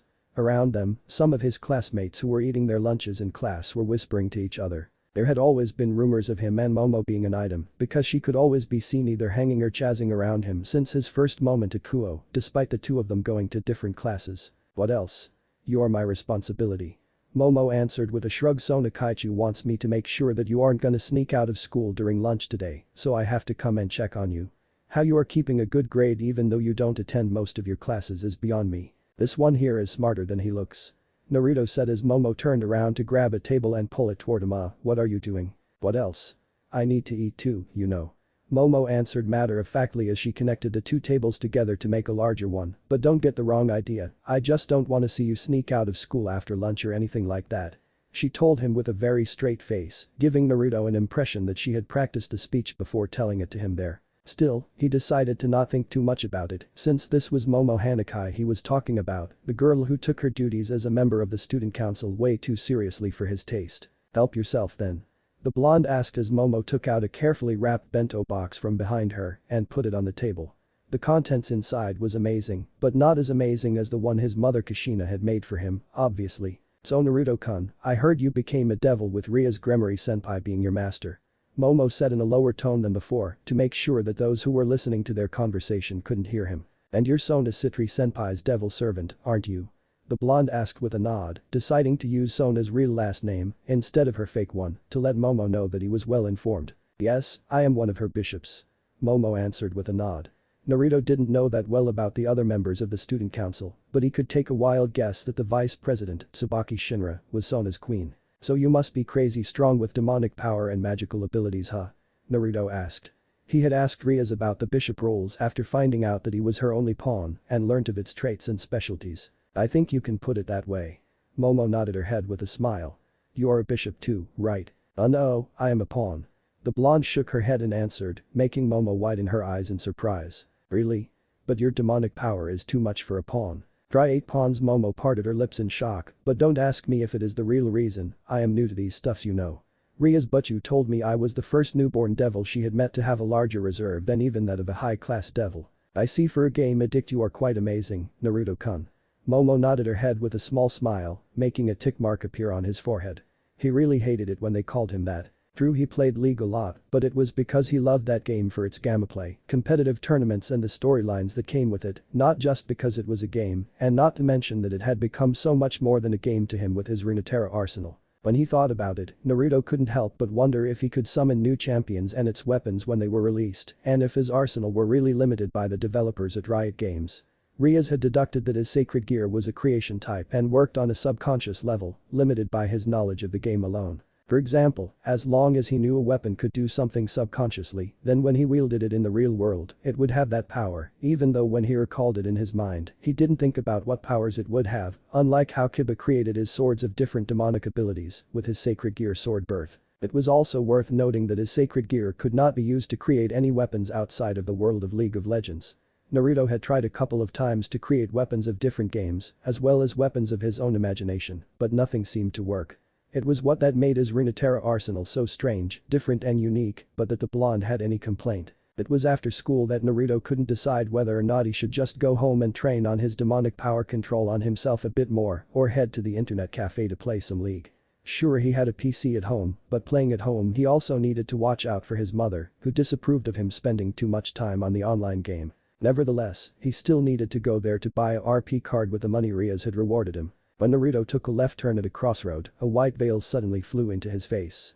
Pulling the piece of cloth off of his face, Naruto then saw a girl running towards him while pulling a luggage that was even larger than her, with her legs shaking a little due to the weight of it, looking around 15 to 16 years of age with long blonde hair and green eyes. Her hair flowed all the way down her back, with split bangs over her forehead and a single strand sticking out from the top, sloping backwards. Her attire consisted of a dark teal nun outfit with light blue accents, a brown satchel slung around her hip, and brown boots with black straps in an X-shaped pattern. She also wore a silver cross necklace around her neck, which sent a shiver down his spine when he looked at it. "La veil." The girl cried out in Italian and stopped right in front of him, panting hard. "Here you go, sister." Naruto smiled and answered her.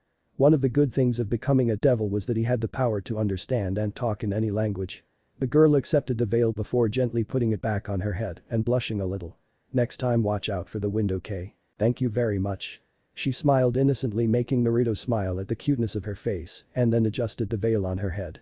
The wind blew a little, making her dress to flip up slightly and reveal pure white panty underneath, making Naruto chuckle lightly at the irony of the situation and his speech. Yup, she should definitely watch out for the wind, but it's not like she seemed to be aware of it. So, are you a tourist? Naruto asked the girl with a frown on his face. No, I've been appointed to the church in the city, but I got lost on my way. She scratched the back of her head while sticking out her tongue cutely. You must be a resident of this town. It's a pleasure to meet you. She bowed her head to him while smiling at her. I have been in trouble since I got here. I can't speak Japanese that well. I was lost and other people couldn't understand what I was saying. I am so glad that I'm able to meet you. She held her hands together in front of her chest and looked really depressed. I think I might know where the church is. Naruto folded his arms across his chest, trying to remember any churches that were located in town, but he couldn't think of any aside from the old, abandoned one that he came across the first day he was here. If he didn't want to help this girl, then he would rather stay away from that church as far as possible. Even though it had been abandoned for months, Ria's warned him that places like that could still have some holy power remaining. It could affect him negatively if he wasn't careful. Why you do? Thank you, this is all thanks to God. She smiled at Naruto with her hands clapping in front of her.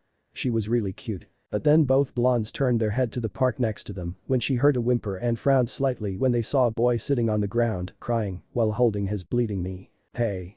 Almost with no hesitation, the nun ran over to his side and kneeled down beside him, making Naruto's eyes follow her small figure with curiosity. Are you okay? Boys shouldn't cry with a minor injury like this. She patted the boy's head gently. It was obvious that the small boy couldn't understand what she was saying, but she had such a kind expression on her face that he stopped crying and looked at her. The sister then put her hand where the boy was injured, and then Naruto froze in surprise when he saw a green orb of light forming in the nun's hands before she placed it on the boy's injured knee. In a blink of an eye, the injury slowly closed and healed up, leaving no scar or any trace, indicating that it was ever there. So she was a sacred gear owner like him, Naruto thought in astonishment as she looked at the girl. At the same time, the boy's mother was in shock and Naruto really couldn't blame her at all. Anyone who saw unimaginable things like that would have a similar reaction. Here, your wounds are all healed. The pain should be gone now. The sister patted the boy's head and looked at Naruto with the same innocent smile. I'm sorry, but I had to. She laughed while sticking her tongue out. The boy's mother, who was shocked before, shook her head and then grabbed the boy's hand so they could leave quickly. Thank you, Wani-chan. The boy smiled widely and waved happily to her, even though he was being dragged away by his mother, leaving the blonde-haired nun to stand in confusion, but nonetheless she waved back at him. He said, thank you, big sister. She smiled happily as Naruto translated the boy's words to her anyway, that light just now. Yes, it's the power to heal that God had given to me. However, as she said that, the girl looked down and looked a bit sad, even though she was still smiling. The conversation between the two ended there and they started heading towards the church, with the blonde nun following closely behind him as he pulled her luggage for her. It did not take it long for them to get there, after a few minutes of walking. Naruto then took a second to look at the window and saw light coming from inside the building, meaning that there were people inside. Yes, this is the place. I'm so glad. The nun gave a sigh of relief after having compared their location with the map she had. Then I'll be on my way. Take care, sister. Naruto smiled at her and handed the nun back her luggage. Please wait. The nun called out to him, making Naruto stop in the mid-step. Turning his head, Naruto looked at the girl and he saw her twiddling her thumbs nervously. I would like to make you some tea as a gratitude for taking me here. Ah, no, don't worry about it. I'm glad that I could help you, there's no need for that. Naruto said to her before she could finish her sentence. But that she seemed a bit troubled. At least allow me to make some tea to thank you for your kindness. My name is Naruto Uzumaki. What's your name? He asked kindly to her. As much as he wanted to drink the tea made by a beautiful blonde foreigner like her, doing it in a church could be extremely dangerous for him. My name is Asia Argento. Please call me Asia. She looked up and smiled brightly. Then, Sister Asia, let's meet again. Yes. Naruto, I will definitely come and see you. Asia bowed her head down to him at that. Naruto then left the place after waving his hand at her. He could tell that she had stood there and watched him until he was out of her sight. Break. At night, Naruto sat in his room with his arms crossed on his chest and his notebook on the floor before him. After dinner, his parents had left to visit a relative in a different town, leaving Naruto all alone at home after he had told them that he needed to study for an upcoming exam, while in truth he wanted to stay at home so that he could try out his champion summoning ability of his sacred gear. It could be dangerous doing it unsupervised by either Rias or Akeno, but he had made a list of champions that he could summon at the moment without passing out after carefully judging the amount of powers that they possessed in the lore. The first and most viable option was Yuumi, the magical cat. In the lore, Yuumi was a cat who traveled the world of Runeterra and spirit realms, looking for her Yordle master Nora with her Book of Thresholds, which he had summoned once before. Yuumi's strength and power lies mostly in her book, but she wasn't called the magical cat for nothing, being one of the strongest supports and healers in the game. The second option was human champions who did not pose magical abilities, those who realized solely on their technical skills like Katarina, Akali, Draven, Jace or Misfortune Naruto would love to see great personalities like Heimerdinger or Tristana too, but he would rather not summon the more mentally unstable Yordle like Rumble or Ziggs. The last but not least Teemo, the nightmarish rat that had terrorized the rift with its obnoxious invisible poison mushroom since the earliest days. But of course, Naruto decided to take the safest route and summoned Yuumi. Putting his hand on the floor, Naruto then channeled energy into his palm, generating a summoning magic circle on the floor with him at its center. He then closed his eyes and concentrated, paying special attention to the amount of demonic power he was using to summon the magical cat, since he wanted to see if he could do more than one summon in the future. Meow. Naruto felt excitement swelling up in his head when he heard that soft meow and opened his eye to see a light purple cat, golden eyebrows and whiskers and a tuft of hair styled like a crown on the top of her head sitting on the ground looking at him with an expression akin to a smile on her face while waving her tail behind him. At the same time, the Book of Threshold floated behind her, giving him a feeling that it was also looking at him. Naruto raised a hand and greeted the two, unsure of how to converse with Yuumi and her book. "So you are our summoner?" The magical cat then asked, and the book did something like nodding to agree with its friend. "I suppose I am. The man is Naruto Uzumaki." Naruto nodded his head. Should he explain to the two that they were no in the game, or was she well aware of that already? "I know, and you shall be my new best friend, like me and Book. I'm the brain, you are the brawn and Book will be Book," Yuumi declared and then jumped on the book, sitting there as it hovered closer to him. The magical cat then raised a paw and started listing, "My service isn't for free though. I demand a fishy fish dish 3 times per day and a good chin scratch whenever I feel like it. Whenever we find rats, I call dibs. Or a bug or a fish." Naruto laughed in amusement. "Haha, you're just like Yuumi in that League of Legends game, right? Me coming from a game doesn't mean that I don't like fish, isn't that right, Book?" Yuumi asked, making Naruto drop his jaw in shock before asking him, "So do you have any fish?" "I think my mom left some in the fridge, follow me." Naruto grinned as he stood up and walked out of the room with Yuumi following him in the air writing on her book. "So you tried to summon Ari last time, didn't you?" Yuumi suddenly asked when he was defrosting a trout in the microwave for her. "Wait, you knew?" Naruto asked in surprise. "How did you know?" "Ari told me." "How did she even tell you?" Naruto couldn't help but ask. Was League of Legends so much more than just a game, or did it have something to do with his sacred gear? "When I met her on Summoner's Rift yesterday. We were in the same team." Yuumi explained and then growled in annoyance. "She told me you might try to summon me next because outside of the fields of justice, I don't have as much magical power as she does." That prideful fox, she completely ignored Book. "I see, so there's like a world of Runeterra out there?" "No, not out there." Yuumi floated closer to him and pointed her paw at his chest. "In here." The blonde widened his eyes in shock at that. So his earlier prediction was wrong. "We all live in a dimension that is created by your Runeterra arsenal when you awaken it. When you summoned Ari, we all started to become aware of you. To us, you are no different than the ones at the Institute of War, but try not to summon the baddies while you are at it. They want out." Naruto paled significantly at that. So he made a good choice picking Yuumi. "Here, your fish." Naruto smiled as he took the fish out of the microwave and put it on the dining table for Yuumi, who immediately jumped off Book and dug in, eating the fish happily. Naruto took the seat next to her and reached out with one hand to scratch her back as Book watched her eat with him, making her purr softly. It did not take it long for her to finish the whole thing though. "So what next?" Yuumi asked as she jumped back onto Book. "I have a contract to do tonight. You can tag along if you want, my client will love to see you." The blonde grinned as he headed back to his room to use the magic circle Akeno had set up there for him to travel. Since Yuumi could anchor herself to him magically, she could go anywhere he went, even if the magic circle could only be used by devils. In a flash, the three of them arrived at the front door of an apartment where he then raised his hands and knocked a couple of times. "Is there anyone home?" called out Naruto loudly to ensure that someone who could hear him, since this was his first time meeting this client. "Maybe cats got their tongue. You know that is not how you use that phase, right?" Naruto asked in amusement as he turned to the light purple cat, who shrugged with a purr. In the end, no one answered him even though he found out later that the door was unlocked. Having a bad feeling in his gut, Naruto walked into the house to see if anything strange was happening. The blonde followed the dim yellow light on the other end of the house, and he approached the area cautiously. Soon he saw that the light came from several small candles on top of a desk inside the office of the home. If a client was a female who wanted to jump his bone, Naruto wouldn't feel so surprised. However, since his client appeared to be a male, with the shoes that he found at the doorstep, Naruto doubted that was the case. It did not take it long, however, for him to see some liquid on the ground and recognize the smell it was emitting. Is that blood? Yumi voiced out his thoughts as she moved slightly behind him. Naruto nodded in confirmation, as a large area of the hardwood floor was flooded with a pool of blood, and Naruto moved further into the room to find the source of it all. It was a man's dead body, and it was mutilated to the point that it resembled a one that came from a horror movie of butchers and mentally unstable serial killers. Someone had skinned the man whole, and parts of his limbs were scattered along the floor like meats. At the same time, his head had been severed and placed on his desk chair. Look was so shocking that it hid itself and an equally terrified Yumi behind Naruto. Did I mention that wherever you go, I go? Just don't go somewhere bad. Yumi asked nervously as she perked her head up from behind his shoulder. Look at that, a talking cat and a shitty devil. Am I in Wonderland? Asked an eerily calm voice from the couch. He had short white hair and red eyes, and the clerical clothing he was wearing made it obvious that he was an exorcist, his enemy. So you two are the devil this guy tried to summon before I killed him. You did this? Naruto asked, narrowing his eyes. The white-haired man chuckled a little crazily and pulled out a gun and a light blade in his hands. This guy tried to summon an evil bastard like you, so he deserved to die, said the exorcist as he turned to fully face the blonde.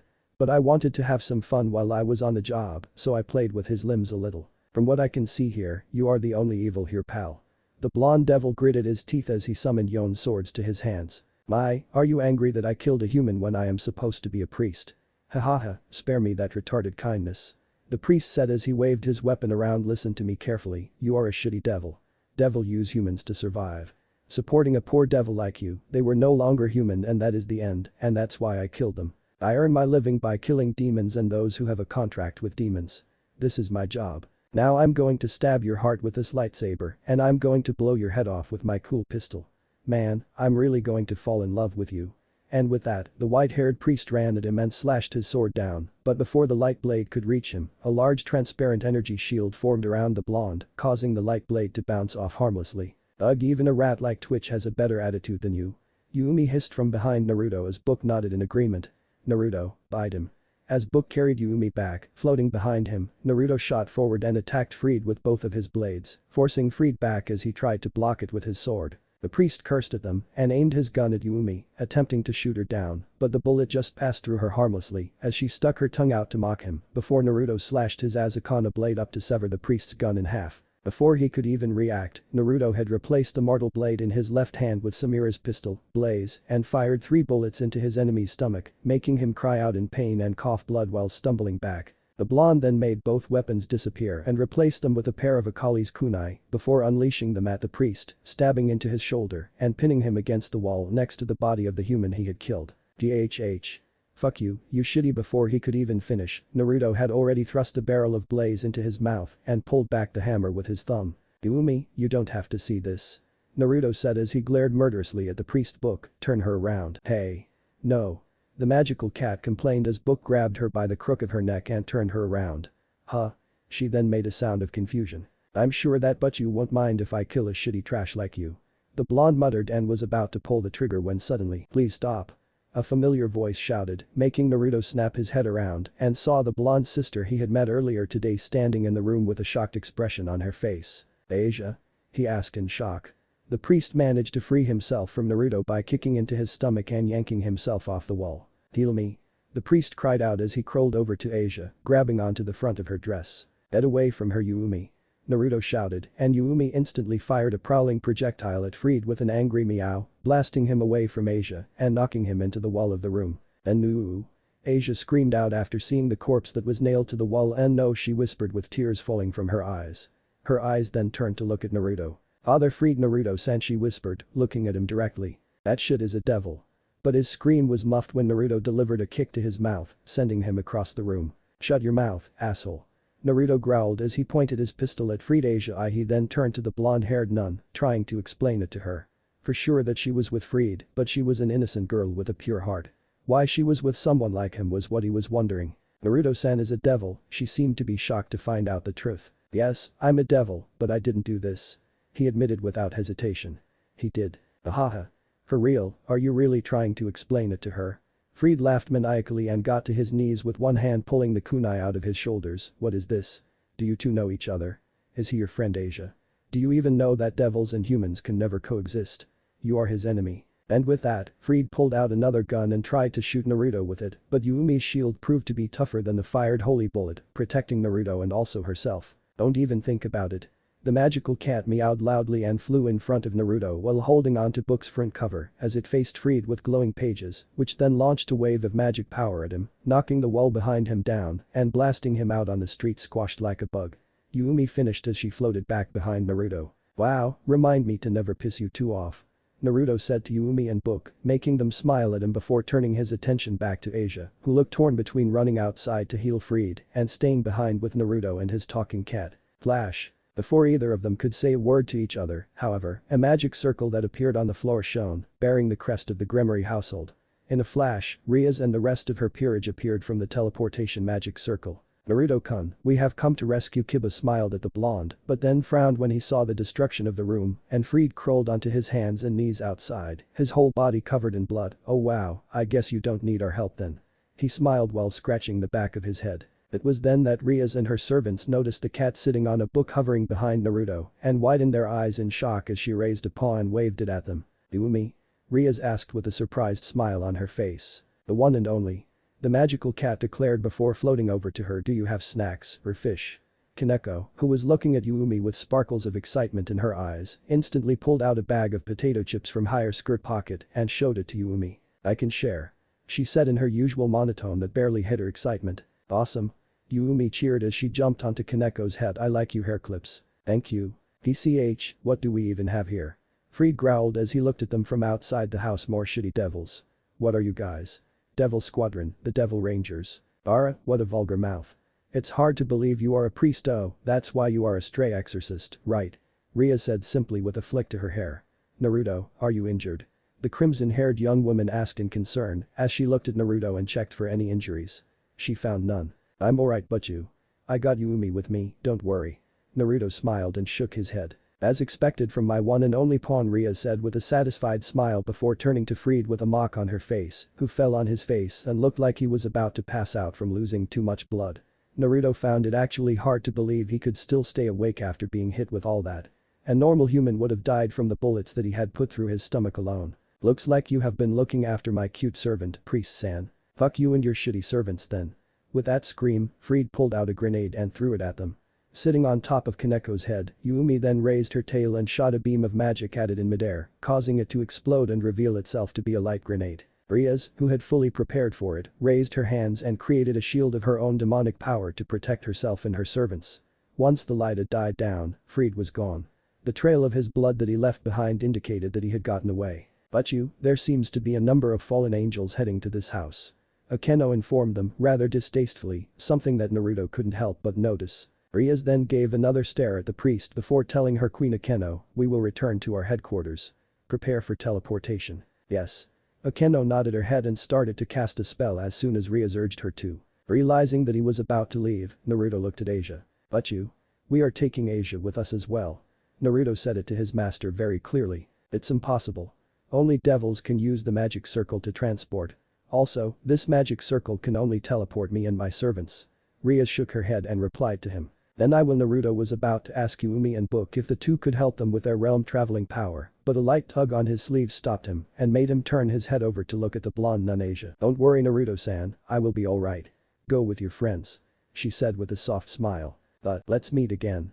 He wanted to argue more, but before he could do that, Akeno finished casting the spell and the magic circle on the floor started to glow again. Like hell we are going to let you escape.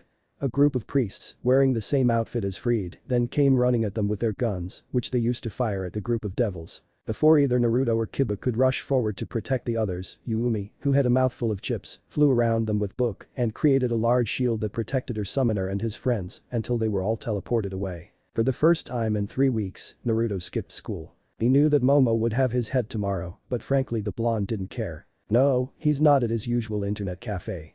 Naruto was in no mood for gaming or even LP grinding. He just couldn't sit tight in his classroom after he had found out that there was a group of psycho stray exorcists out there killing innocent people just because they made a contract with devils to help them with their daily life. Ria said even if they were stray exorcists, there weren't many of them that were as crazy as Freed, so he didn't need to worry about it too much. However, with someone like Asia with him, there were no doubt that Freed had gotten back on his feet, so even though Riaz and Akeno had sent out their familiars, Naruto still decided to skip school to go to a number of his clients' house and make sure that they were alright. Naruto was about to go to the next house when suddenly he saw a very familiar figure approaching a local restaurant near the rooftop he was standing on. Smiling in relief, Naruto then jumped down and landed behind her.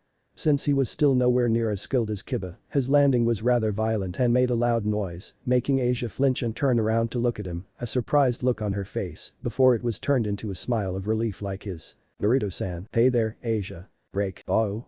Asia looked at the menu in her hand in confusion as she didn't know what to order. The blonde had never seen or heard about such foods like those before in her life.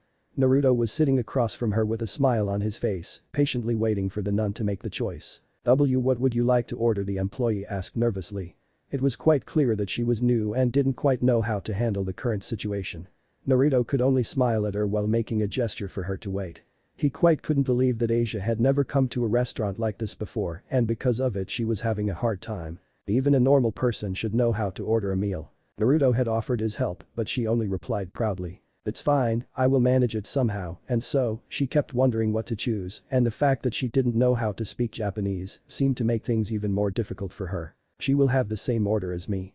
Finally, the blonde had had enough and decided to order the same meal for Asia. It's too bad that the restaurant they were in didn't serve ramen, or else he would have gotten the chance to introduce the food to her. Okay. The employee smiled and wrote down his order before she walked away. Oh, I'm ashamed. I can't even buy a single hamburger by myself, Asia muttered with a down expression. Don't worry, Asia. Naruto grinned, making Asia look at him in confusion. All you need to do is improve your Japanese and then you can order whatever you want, right? Asia nodded her head rapidly at that. After that, it didn't take it long for their orders to arrive and Naruto wasted no time to dig in as he had not eaten anything but a slice of bread since morning. After the first bite, Naruto was about to go for another one, but stopped when he noticed Asia wasn't eating her hamburger at all, but rather, she was taking a very good look between it and him with a thoughtful expression. Dear Naruto said as he put his burger down. He could tell that Asia just didn't know how to eat her food. Reaching forward, the blonde then picked up her burger and started unwrapping the cover for her, revealing the delicious-looking contents inside. You can eat it after taking the wrap off like this. No need for a spoon or anything, just use your hands. There's actually a way to eat like that, amazing. Naruto nodded his head as Asia gently took the burger from him. Try it. Why yes. Asia nodded her head and took a small bite of the burger, chewing and tasting it very carefully, before saying with a bright expression on her face, delicious. This burger is very delicious. I am glad that you like it. Naruto grinned at Asia, whose eyes were shining with excitement before asking you never had a burger before. Asia shook her head and then answered him no. I have seen it often on television, but this is my first time eating it. I'm moved. It's delicious. Okay, so what do you normally eat? Mainly bread and soup. I also eat vegetables and pasta food. Sounds too healthy, Naruto chuckled while nodding his head. He himself had never been a fan of vegetables of any types and hated them the most whenever he had to eat them with ramen. Then eat that burger carefully so you remember the taste, okay? Yes. I will eat it with joy. And with that, Asia started eating it with a delight expression on her face. The two then began to talk a little, with Naruto being the one who asked the questions and Asia answering them truthfully, not that she seemed capable of lying. Naruto was relieved to find that the exorcists and fallen angels didn't do anything to her to become friends with a devil like him. However, Asia still had to use her sacred gear to heal Freed. It appeared that Asia's healing power was powerful enough to heal all the bullet wounds and the damages Yumi had done on him. All the bullets Naruto had fired at him with Samira's blaze revolver had all gone through his body, so there had been no operation needed to remove them. However, when he had asked why she was out there, Asia said she had time off, but he couldn't just shake off the feeling that she was running away from something. After that, she became a bit depressed, so Naruto decided to think of a way to cheer her up. There was only one decision that he could come to. Asia? Why yes. Have you ever played a game on a PC, I mean on a computer before? Asia tilted her head to the side cutely for a moment in confusion before answering. I have never tried, but an abyss has taught me how to use a laptop before. Why do you ask? I have decided. Naruto declared with a huge grin on his face, today we should forget about everything. Let's go out and have fun. Eh? The nun looked surprised. Let's go to my favorite internet cafe. Break. Why everything looks so amazing here. Asia said in amazement as he walked into the internet cafe with Naruto, who then headed over to the host table to create a user account for her. There are so many computers here. Best internet cafe in town. You won't find any place better. Naruto said as he walked back to Asia and smiled at her before making a gesture with his head. Come on, let's find two PCs next to each other. With that, Naruto led the blonde nun further into the cafe. Since it was still school time and everyone but Naruto was still at school, there weren't too many customers, so his usual seats were still available. Sit here, Asia. Naruto grinned as he pulled the chair back for Asia like a gentleman, before leaning forward to type the user account to unlock the PC for her.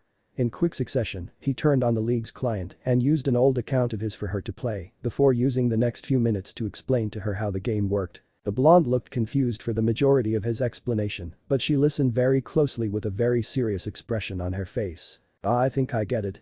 Asia said finally with her head tilting to the side. Let's do it then. Do you want to try playing Yumi? Naruto asked and opened the shop to show her the magical cat. What really is her? She's so cute. Asia cooed at the splash art of Yumi in her book.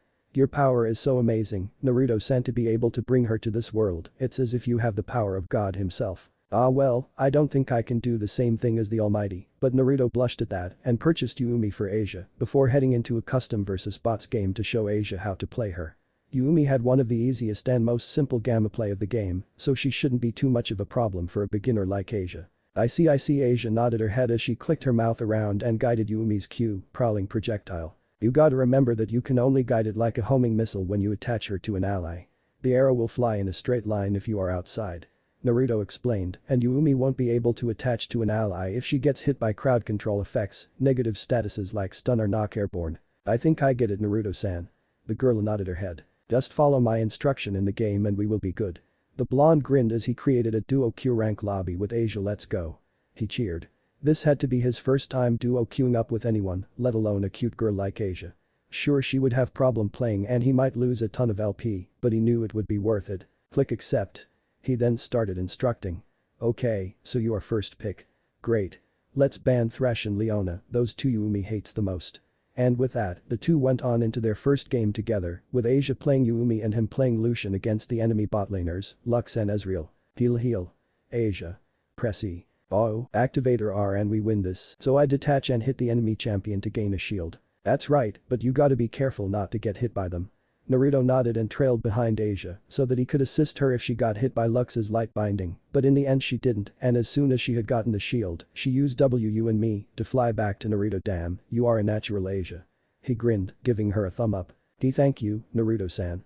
Asia smiled radiantly at him, and before long, the two began to draw the attention of every customer in the cafe as a sign of two foreigners. One of them was a cute girl no less. Playing League was a very rare sight. Even the owner himself went over to watch their games, cheering for him whenever he got a kill, and giving Asia tips to properly support a hard-stuck bronzy like Naruto with Yumi, and build her champion whenever she recalled and went back to base to regen and buy new items. Before everyone knew it, Naruto and Asia were in the fifth and final game of his silver promote. Okay, calm the fuck down, Uzumaki. A second-year male from a local school said as he hit the blonde squarely on the back of his head, but Naruto didn't even react to it. He was shaking and sweating nervously, even though he had been put in this situation more than 100 times for the past 11 years. Yeah dude, you can't let the girl carry you. Gotta show her how a man plays his game. Another said as he grabbed his shoulder. Yo.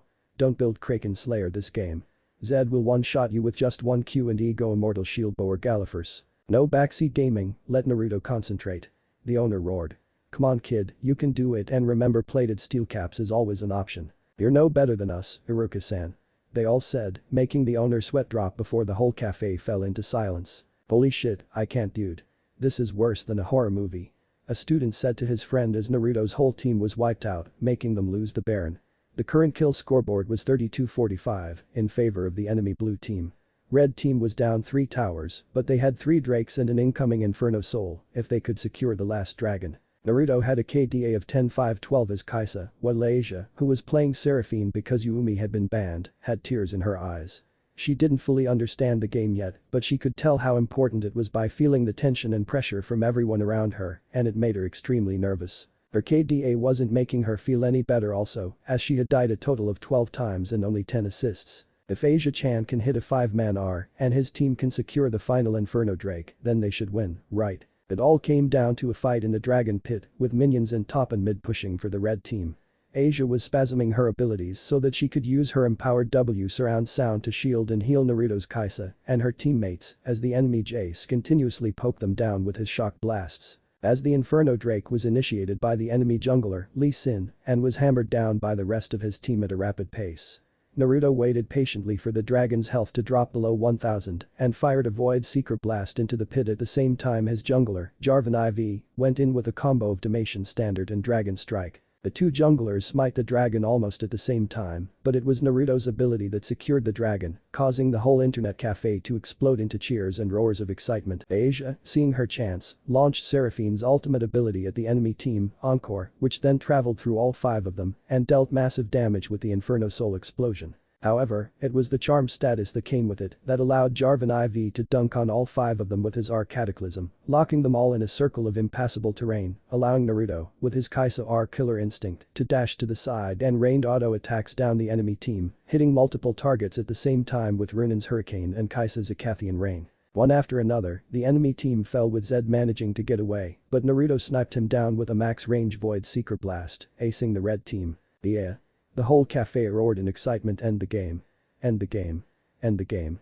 They chanted as the blue team charged into the red team's base and destroyed one turret after the other before going for the Nexus. Once it had exploded and the victory sign had been shown on Naruto and Asia's screens, the whole internet cafe cheered once again. History in the making. Yes, we can't call him Bronze Eye Gatekeeper now, can we? We won? Naruto asked, more to himself than to anyone as several hands grabbed onto his shoulders. I'm silver now. Before he could even do anything, the blonde was removed from his chair and tossed into the air by a group of fellow high school students. Asia, who removed her headphones and put it down gently on the table, had a smile on her face as she turned and looked at Naruto. Break. Ah, we had a lot of fun today. Yes, we sure did. After the wholesome celebration that Iruka, the cafe owner, had thrown for them, the two of them found themselves walking down the street together, enjoying each other's company with some ice cream. It was already getting dark. Naruto had had so much fun that he didn't notice the time.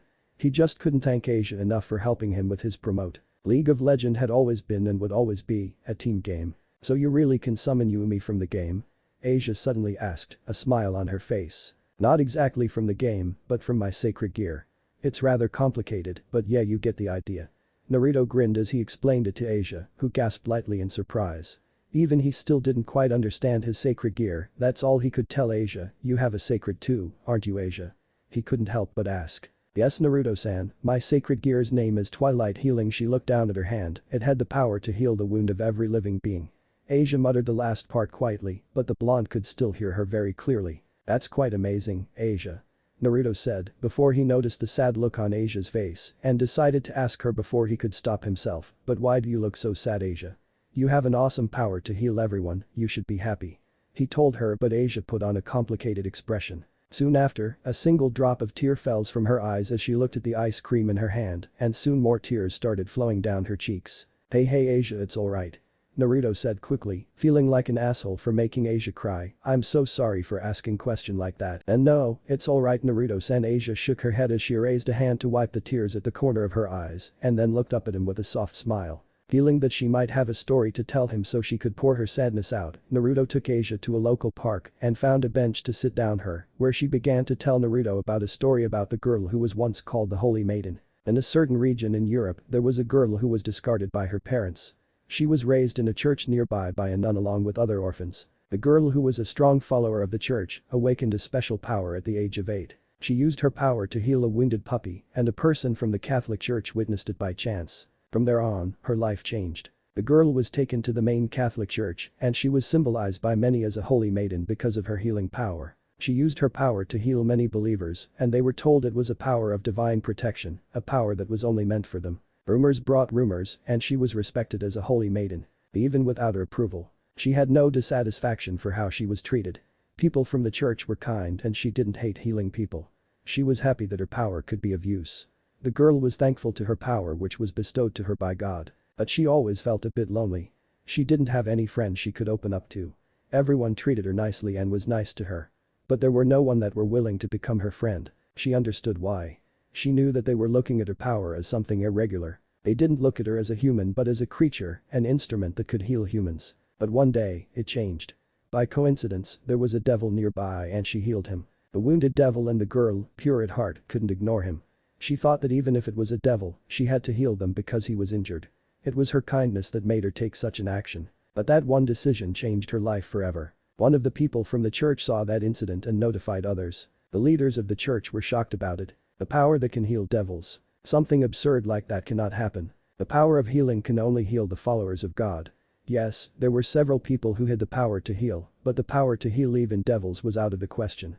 The people of the church thought it was common sense that the power of healing doesn't work on fallen angels and devils. Apparently, a similar incident had happened in the past.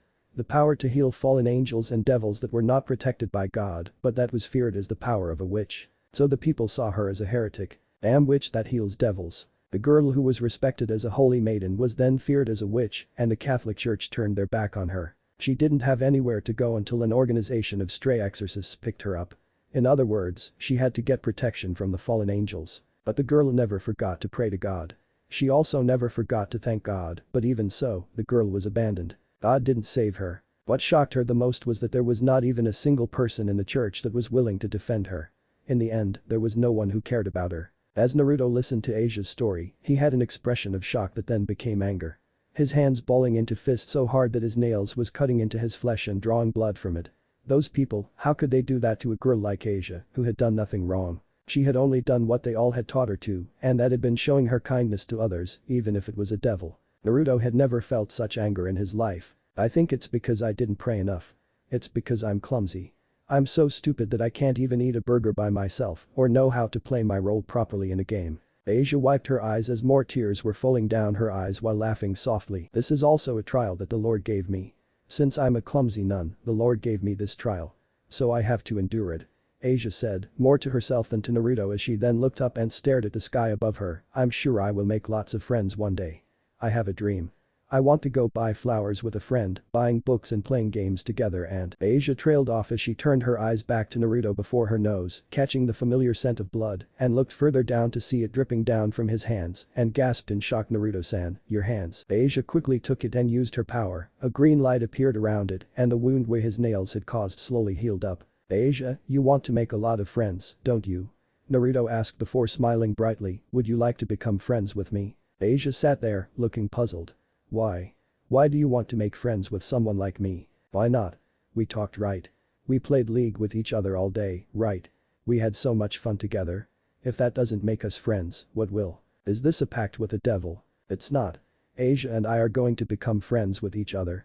We will talk when we want to, we will play when we want to, and yeah, I will also go shopping with you. Whether it's books or flowers, we will go shopping as much as you want. Okay. It was the first time he had ever said anything like that, so he didn't know if he was saying the right thing or not, still those were words that came from the bottom of his heart. If that was what he could do to help this girl, then he would gladly befriend Asia and protect her with his life, just like he would with any of his friends, his master. Asia had both of her hands over her mouth and once again started to cry. Although this time, it wasn't the tears of sadness. But Naruto-san. I have no common sense. You can learn by living in this city. If you go around looking and talking to different people then you will know eventually. I can't speak Japanese. I also don't know about its culture. I will teach you. Leave it to me. He said determinedly. I also don't know what to talk about with you. We can talk about League. I will teach you to play it fully later if you want and then we can talk about the game all the time. There are so many interesting things about it so we will never get bored of it. He grinned. So will you become my friend? She nodded her head repeatedly. Then, let's get along from now on, Asia. Asia's face then broke out in a beautiful smile as she held tightly onto his hand, touched by his words. Everything was going to be alright now, she didn't care about that incident anymore and she wouldn't care about how painful that past was. All that she cared about was staying at Naruto's side, learning to and playing League with him forever. I know someone who can cheer you up. Naruto grinned and held out his hand, with Asia's on top of his. He then channeled his power and in a flash, Yumi the magical cat and her companion Book of Thresholds appeared on their hands. MEOW, why? Asia said in amazement as she stared at the cute little cat with sparkling eyes, who looked up at her with a smile on her face, while waving her tail around. Yumi then jumped onto her shoulder and rubbed her gently against the crook of her neck as Book flew up and hovered behind them. She's so cute. The former nun cooed, raising her hands up to stroke at the soft fur on Yumi's little body. Yumi will be your friend too, won't you? Yes, we are going to be best friends forever. Yumi nodded her head and said proudly before looking at her companion. Book will also be your friend too, Asia. Nothing's gonna separate us. The Book nodded repeatedly at that, making Asia's eyes tear up. You see Asia? Naruto smiled as he put a hand on the girl's head, rubbing her hair softly. You have 3 friends now. Making friends isn't as difficult as you think it is. The girl couldn't take it anymore and threw herself at him, wrapping her arms tightly around his neck as she leaned her head on his shoulder. Thank you, Naruto-san. Yumi book. Asia cried softly as Naruto returned her affection by wrapping his own hands around her, allowing the magical cat to nudge herself closer and join in with them. Thank you. Naruto knew at that moment one of his goals in life was to protect Asia and her dream. What a heartwarming scene, but no, it's impossible. There was a voice and instantly Naruto whirled around with Samira's revolver, Blaze, in his hand, having felt a presence behind the moment they said the first word. The black-winged figure standing in the middle of the air lowered down before them with her arms crossed, and he instantly recognized her as the woman who killed him and his classmate Issei Haidu, the night Rias revived him as her servant. Rainer-sama, said Asia with a shocked look on her face. We meet once again, Naruto-kun started the fallen angel with a smirk on her face. I thought the devil would have just left you there to die that night, but it seems that she has quite the courteous heart, choosing to save you instead. It's too bad that you are a devil now. Rainer sighed as she shook her head at the blonde man. Naruto narrowed his eyes at the woman and stood in front of Asia. Heh, you said it like it's a bad thing. Naruto said as he pushed Asia back behind him. That made us enemies, you know. Rainer replied with a soft chuckle, and when an enemy is standing in the way between me and something I want, I will have no choice but to eliminate them. A light spear appeared in her hand as she then turned her attention over to Asia. Asia, it's time to go back. Come to me. Asia held her hands to her chest as she spoke up from behind Naruto. I will not go back with you. I will never work for you people again. Rainer shrugged as she let out another sigh. I assumed as much. A kind and loving girl like you will never willingly work for something like us. She then turned her attention over to Naruto and asked him, give me Asia, Naruto-kun. I don't want to kill you again, but if you continue to stand in between me and my goal, I will have to force my hand. You know, I was told something similar continuously for the past 11 years. Naruto said, smirking as he summoned Yon's mortal steel katana in his other hand, so I am used to people threatening me with something far worse than death. If you want me to stay out of your way, then you will have to try better than that. So be it then. Rainer said and threw the light spear at Naruto, who pushed Asia to the side as he sidestepped to dodge. Yumi instantly latched onto him and launched a prowling projectile at Rainer, who widened her eyes and tried to cancel it by throwing a light spear at it. However, the projectile changed direction as Yumi willed it to, going around the light spear before slamming into Rainer and exploding, sending her back. Naruto wasted no time to follow up with the attack, rushing toward the fallen angel girl with a knee thrust into her abdomen. Sorry Rainer-chan, but I am different than before. But that said, the blonde thrust the pommel of the katana into her stomach, making her cough violently at the force behind it before he hit the side of her head with the silver revolver in his other hand, knocking her to the side. Shit. Rainer cursed as she flapped her wings and regained her balance in the air, summoning several spears in her hands to throw at Naruto, who had his gun up and ready to fire at her. But before he could pull the trigger, the blonde felt a presence coming at him from the side and raised his sword to block a light sword just before it could slash down on his head. Yo. Shitty devil. It was none other than Fried. Yikes, it's the rat face guy again. Yumi said in displeasure as she floated behind Naruto. Tell your cat to shut the fuck up before I blasted her head off. Fried growled angrily as he tried to push Naruto down, only for the blonde to turn around to kick him in the stomach before firing a round of bullets at him. The stray exorcist was better prepared this time and dodged all of it, even using his sword to parry 2 bullets with relative ease. Heh, same trick won't work on me twice. We will see about that when I try a bigger gun, freak. Naruto narrowed his eyes. He favored Samira's revolver over Jin's because of its mobility and infinity ammo, as long as he still had demonic power, but of course Blaze paled in comparison when compared with other guns he could summon in term of firepower. More or less it was just a bit stronger than a normal gun, while Jin's pistol had the power of anti-tank high-caliber sniper rifle. Fried, what are you doing here? Rainer asked, but before the mentally unstable stray exorcist could answer her question, several more black-winged figures appeared around them, with men dressing in robes similar to Fried, making Naruto sweat nervously. They really had him outnumbered now. Kala. I have a feeling that this troublesome little devil who defeated Fried last time will show up, so we all came to your aid. Rainer. The fallen angel named Kalawiner said.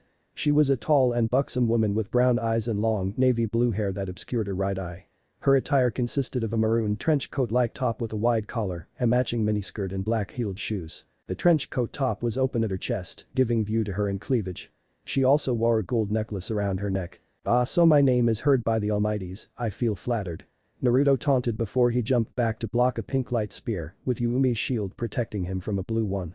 Don't talk to us like we're at the same level, filthy low-class devil, said a blonde in a gothic Lolita dress as she looked down at him from above as if she was looking at something very disgusting. Let's just kill him now and take the girl back. Donasik, the fallen angel who had the appearance of a middle-aged looking man with short black hair and dark blue eyes, said with a sense of finality as the other stray exorcists gathered around Naruto, who tried his best to remain calm. 1v1 he had no problem. 1v2 should not be a problem if he was careful enough, but 1v20 was a whole different story. He had never fought this many opponents before in his life, even in a game of League where he was fed. Umi, protect Asia. Naruto gave the instruction to his champion, making the magical cat and her companion look at him in surprise. Don't let anything happen to her. Having watched too many action movies while waiting for matchmakings, Naruto knew the risk of having to fight to protect someone while being outnumbered by his enemies better than anyone. If he wanted to keep his head in the upcoming fight, then Asia needed to be protected first and foremost. Are you sure? Yumi asked, concern in her voice. Leave them to me. Naruto nodded his head as he steeled his nerves. Alright, give them hell, Naruto. And with that, Yumi and Book turned around and latched onto Asia, forming a shield barrier around her that knocked back all the stray exorcists who tried to sneak up and grab her. Asia looked at Naruto worriedly, her hands clutching in front of her chest in a form of prayer, praying that he would be alright. Knowing that he couldn't just brute force his way through this many enemies and that he needed to fight smart, Naruto summoned a third weapon to form a combination that should help him in his current situation, in theory. It was a glowing capsule-like device that appeared behind his back, worn like a sling bag with a belt across his left shoulder. And I quote, Naruto began as he reached around and activated the device, "It's not how much time you have, it's how you use it."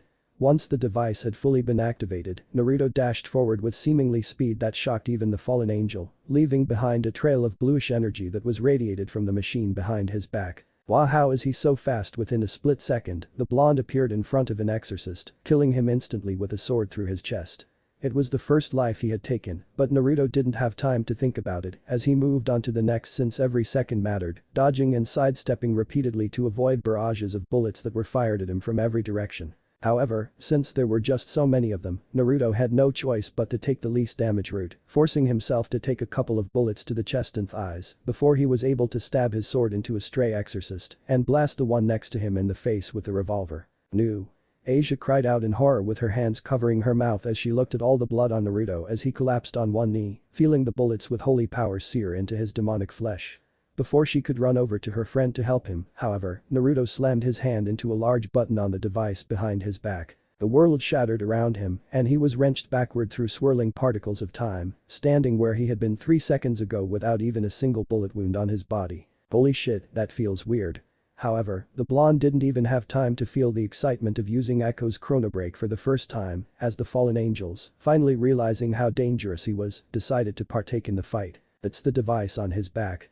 Destroy it. Donasi cried out as he threw a spear at Naruto, forcing the blonde to dash to the side before he suddenly disappeared and reappeared in front of him, slashing the male fallen angel in the chest, giving him just enough time to move his body back to avoid being cleaved in two with just a cut on his chest. Middle used that opportunity to attack him from behind, but Naruto rewinded himself back in present time again, appearing on the ground with his grenade in hand. He tossed it in the air and made it explode, generating a dome of frozen time, with him being the only one allowed to move freely. The blonde dashed around, seemingly moving at godly speed from the exorcist's fields of vision, and cut them all down one by one. Because bullets moved extremely slow in the area of parallel convergence, Naruto didn't bother using his revolver, as he knocked the ones fired at him to the sides with his sword to make way for him to go for his next target. Once parallel convergence ended, however, a gunshot was heard and Naruto looked behind him to see Echo's Z-drive engine shutting down. Freed, who had managed to leave the area before the time grenade exploded, was standing behind a tree, holding a smoking gun in his hand with a wide smirk on his face. Too easy to predict, you shitty devil.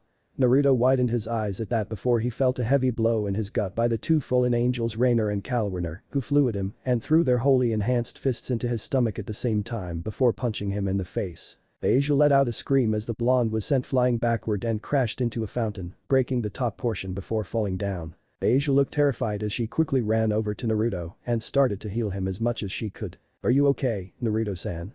asked the girl desperately as Yumi went over to him and started healing him as well, accelerating his recovery even further. Naruto grunted and coughed a mouthful of blood as he nodded and forced himself on his hands and knees. "Yeah, I can still fight." Rainer created another spear of holy light in her hands and said, "Asia, if you want that devil friend of you to live, then come back to me right now." You do realize that I would rather die than letting you take her, right? Naruto growled as he glared at Rainer, her fallen angel's companions and the surviving stray exorcists after that overwhelming assault of his. They had looked at him with different eyes now. There's no way that he could pull a trick like that again without a miracle. A miracle. No matter how he looked at it, he was outnumbered, outgunned, out everything. Even with Yumi assisting him, it would still be extremely difficult for the two of them to fight against so many opponents. If only he could even the odd. Even the odd. The blonde suddenly remembered something that Riaz had told him during his training with her. Naruto-san, Asia began with tears in her eyes, but Naruto instantly raised a hand to cover her mouth, stopping her before she could finish whatever she meant to say. No, Asia.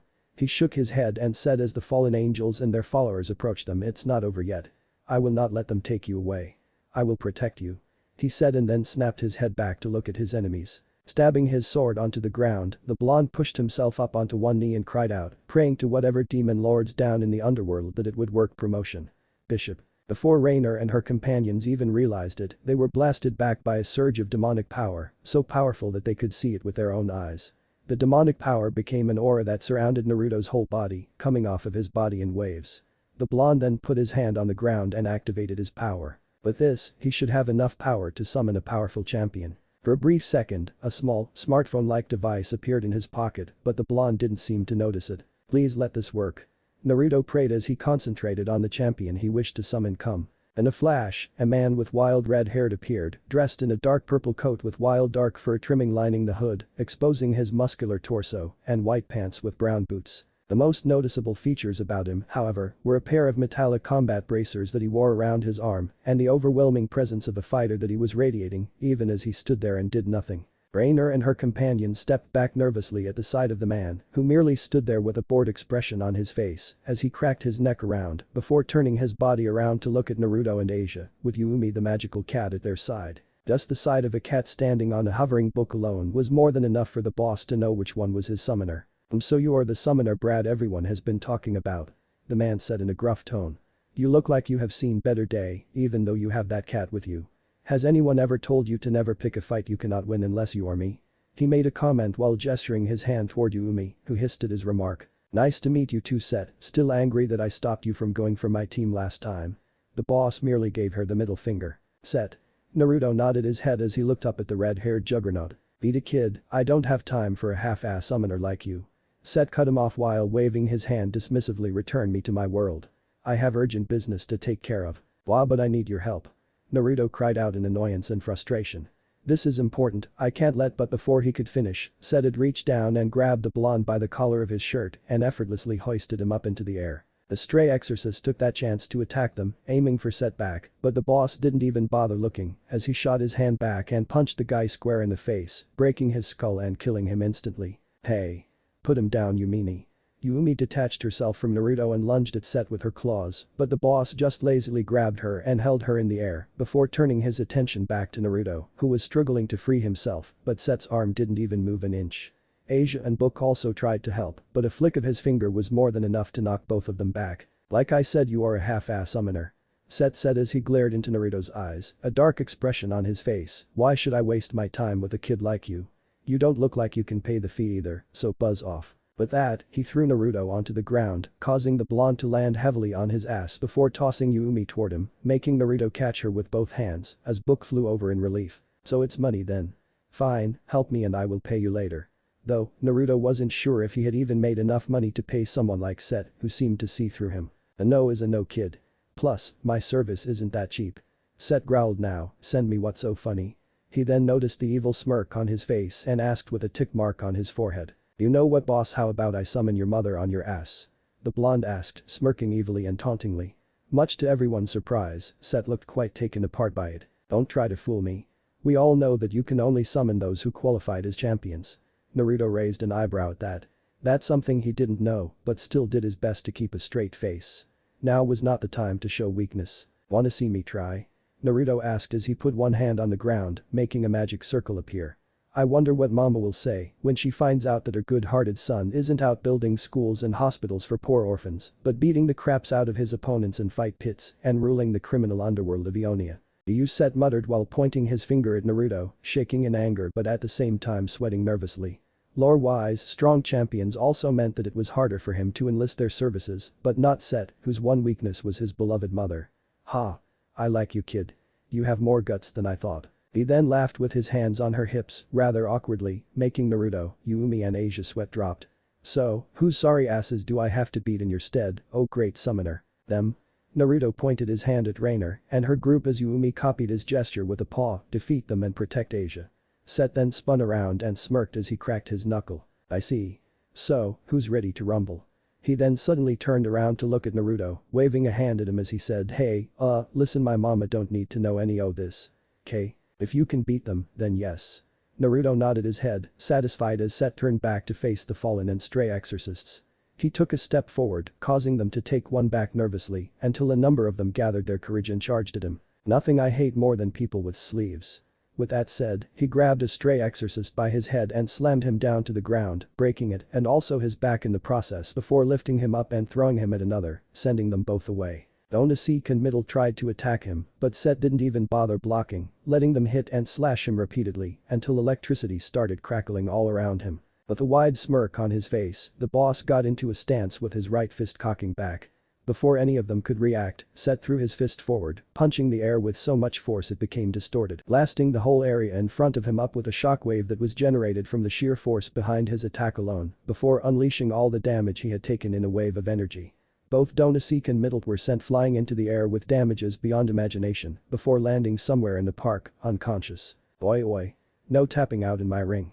Set said while twirling his fists around as all the cuts and bruises on his body healed up. Aye, you shitty devil's summon. Freed then came at him from the side with a stab of his light sword, but the boss merely shot his hand out and grabbed him by the neck in midair, wiping the bloodthirsty smirk off of his face with a question and a dark expression on his face. You swing on the boss?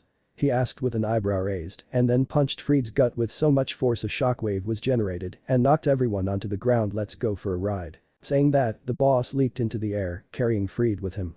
His whole body crackled with yellow electricity as Set flipped onto his back and slammed himself and Freed down into the ground and the last group of stray exorcists, knocking them into the air screaming in terror before the whole area around him exploded. Rainer and Calwarner managed to fly away at the last second, so they were spared from the destructive power of the showstopper.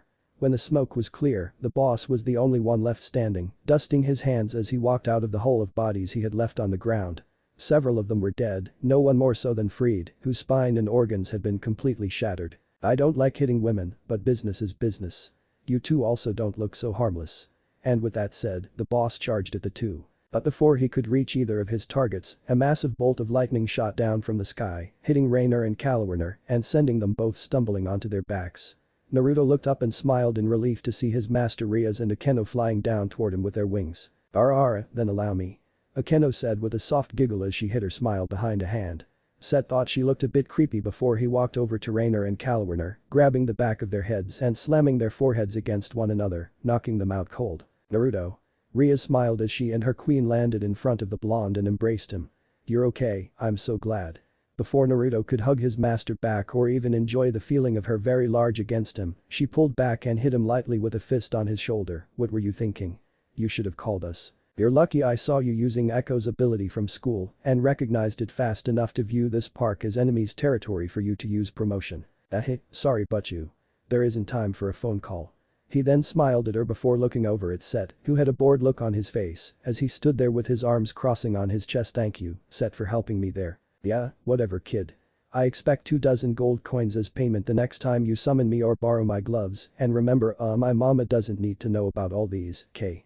With that, the blonde allowed him to leave, disappearing from the real world and returning to his sacred gear, much to his friend's amusement. It was at that moment Naruto's promotion to bishop ended and the smartphone device that had fallen out of his pocket when Set threw him disappeared with a crack of blue electricity. Feeling his strength left him, Naruto let himself fall back before anyone could catch him, sitting down on the ground with a tired smile on his face before looking at Asia, who kneeled down next to him with a smile on her face. It's finally over. It was the day after the battle at the park. After the fallen angels had been taken away, things had mostly gone back to the way it had been.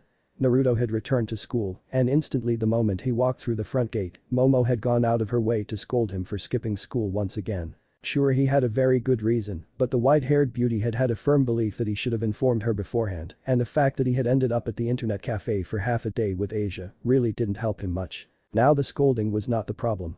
The problem was having to sit in Caesar for several minutes, and by the time Momo had finished, Naruto's knees hurt and both his legs had become very weak. Not to mention that every single girl had been looking at them in amusement, with the exception of a few, and every guy looked ready to string him up just because he was getting scolded by the number 1 second-year beauty Momo Hanakai.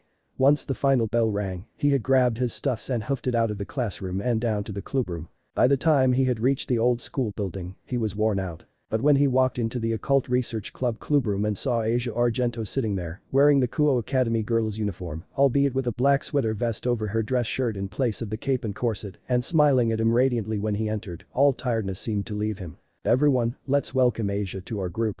Rias finally introduced as she smiled at Asia as the two of them stood in front of the other members of her peerage, with Naruto sitting next to Kaneko who had Yumi napping on her lap.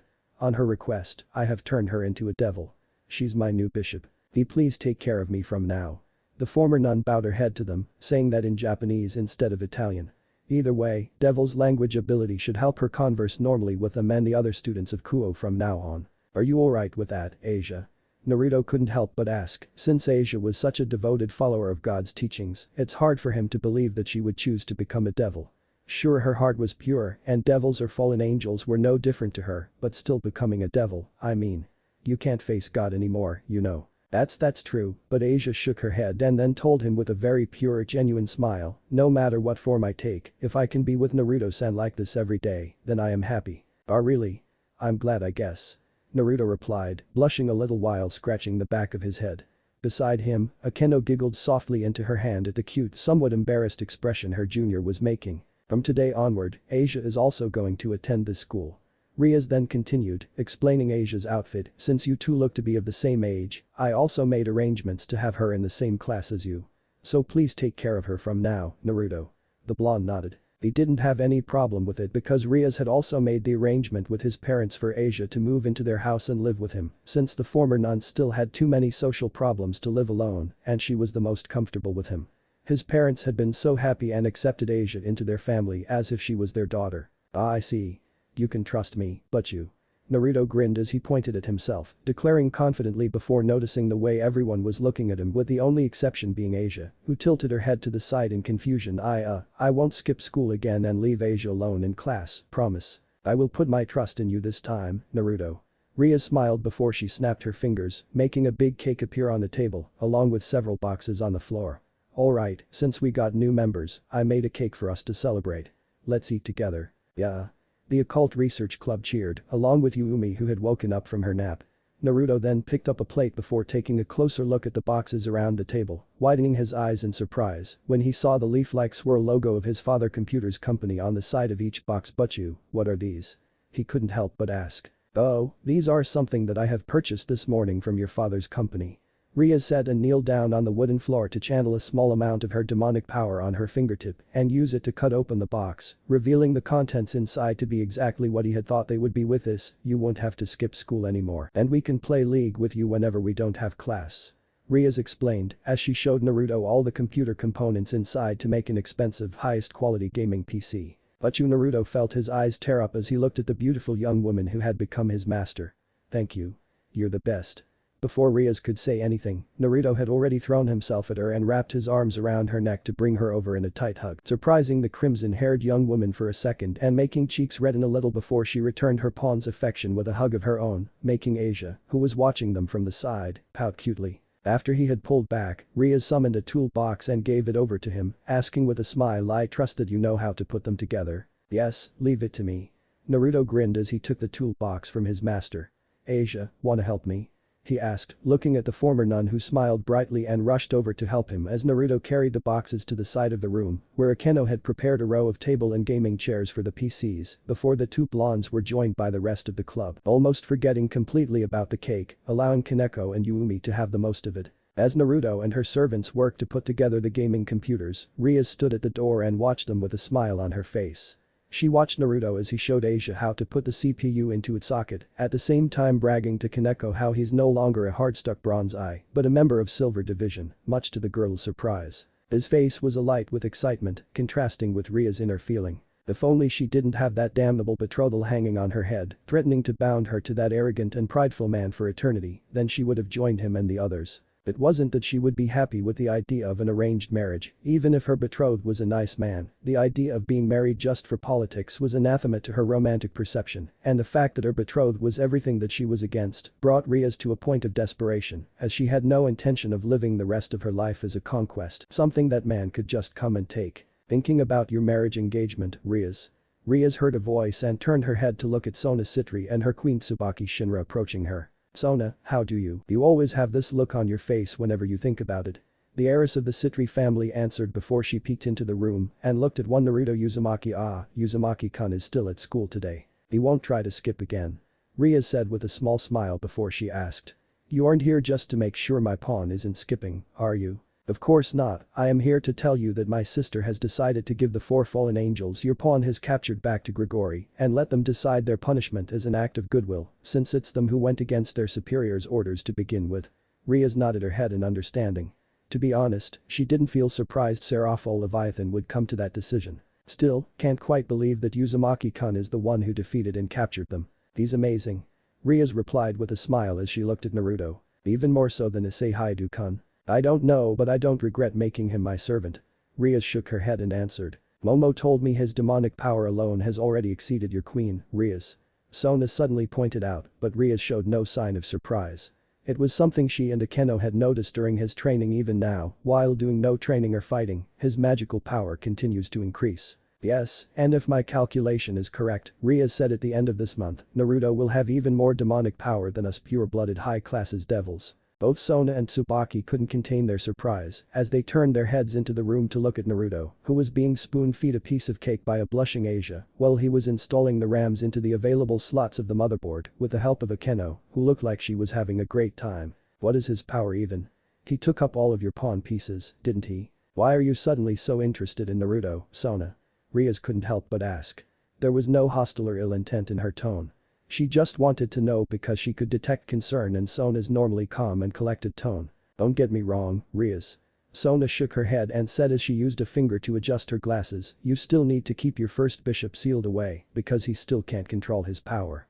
I don't want the same thing to happen to another one of your servants and put you at a much bigger disadvantage against Razor Phoenix and his peerage. Riaz could only nod her head at that. Sona's logic was sound and she also had every reason to be worried. It was indeed very strange for someone with no supernatural background like Naruto to become that strong in terms of magical power in such a short time, and that was only the tip of a much larger iceberg that was the vast potential of his sacred gear, Runeterra arsenal, and himself. She still remembered the night that she found him dying near Issei Haidu, who she originally wanted to recruit for her peerage. Naruto later revealed to her that he had tried to save Issei Haidu from the fallen angel Rainer, and the crimson-haired devil guiltily admitted that Naruto Uzumaki was the last person she had expected to hear that from. It's just that he had never appeared to care about anything but League of Legend. Nevertheless, Riaz had decided to save him. It could be said that she, a member of a race that was commonly known to be driven by their desires, were moved by Naruto's will to continue living, even though his reason had been rather disappointing. Like many, Riaz had found herself interested in the handsome foreign-looking transferred student as well as his cool and somewhat laid-back personality, even considering him a possible boyfriend material if she had been free to explore the fun of high school romance and Naruto wasn't a game addict. Riaz truly disliked pointless and useless gaming, thus making her lose all interest in him. When she found out that his wound was so serious she could only save him by turning Naruto into a devil so that she could use her own demonic power to heal him overnight, Riaz had been left with no choice but to bring out her evil pieces. When she thought about it, Naruto Uzumaki was actually not that bad of a choice for her peerage, considering his better than normal athletic skills and close to genius level intellect, which he used to breathe through school like it was nothing, so he could use the most of his time for League, which for some reason he was rather bad at despite having a deep understanding of the game. Riaz had believed that if she could turn his strong passion for the game into something else, then without a doubt he would be a great addition to her peerage, even though he had yet to show any type of special power back then. For a human, a pawn piece, or even 2 would have been sufficed. Riaz wouldn't feel surprised if Naruto had taken her 2 pieces to reincarnate, but she had wanted to make him a knight alongside Kibayudo because it was much easier for someone who had no special supernatural power to be trained to fight in the arts of swordsmanship. It was also because she had wanted to save the pawns for Issei Haidu, as pawn was the only piece that she still had the full set of. She didn't know which sacred gear the infamous pervert was holding, but it was so strong she could feel it even in its sealed state. 1 pawn would never be enough to turn him into a devil unless it was her brother, a devil king himself, that was resurrecting. However, when the night piece didn't react to him, Riaz could only look at the bleeding young man lying on the ground next to her in surprise. Since a night piece was worth 3 pawns in terms of reincarnation potential, it had shown her Naruto Uzumaki wasn't just an ordinary human. Riaz had tried the rook piece next, which was worth 5 pawns, but once again she couldn't make the evil piece react to him and had been left gasping like a fish on the ground. After that Riaz had taken out all of her pawns and tried 6 on them on Naruto, but once again such amount had not been enough to resurrect him, leaving her heart to beat in awe and excitement. Did he have a power that she didn't know about? Had been the question in Ria's mind at the time. She had tried 7 next, but once again there had been no reaction. With a sweaty hand, Riaz had placed the final piece on his chest, and that had been when all 8 pawns finally shone with a burning bright with a deep crimson light, brighter than any other piece Riaz had seen. Before she let them sink into his chest and finish the ritual of turning him into a reincarnated devil, Riaz could have sworn that the pieces looked somewhat different than before, but they all had disappeared too fast before she could take a closer look at them. After she had used all 8 pawns on Naruto, she had nothing left to reincarnate Issei Haidu into a devil, but she didn't feel regretted or anything, as she took Naruto back to his home via a teleportation circle, carrying the blonde-haired boy to his own bed before she stripped off her own clothes and healed him using her own body and demonic power. Since his power was worth at least 7 to almost 8 pawns on its own, Issei Haidu was worth less than a pawn on his own, so while the sacred gear even in its sealed state had immense potential, it would have taken her tons of works and plenty more trainings for him to get any form of real strength, something that she did not have anymore. His power had turned out to be one of the strangest things she had ever come across.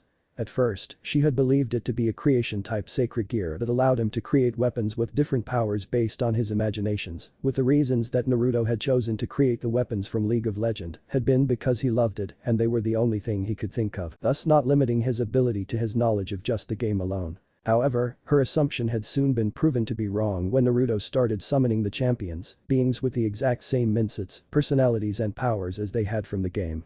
After Yuumi the magical cat told her that they all came from a dimensional world of Runeterra that had manifested inside his sacred gear, Riaz had finally realized her pawn's sacred gear wasn't just a creator type anymore, but something else, something that had never been seen or heard before.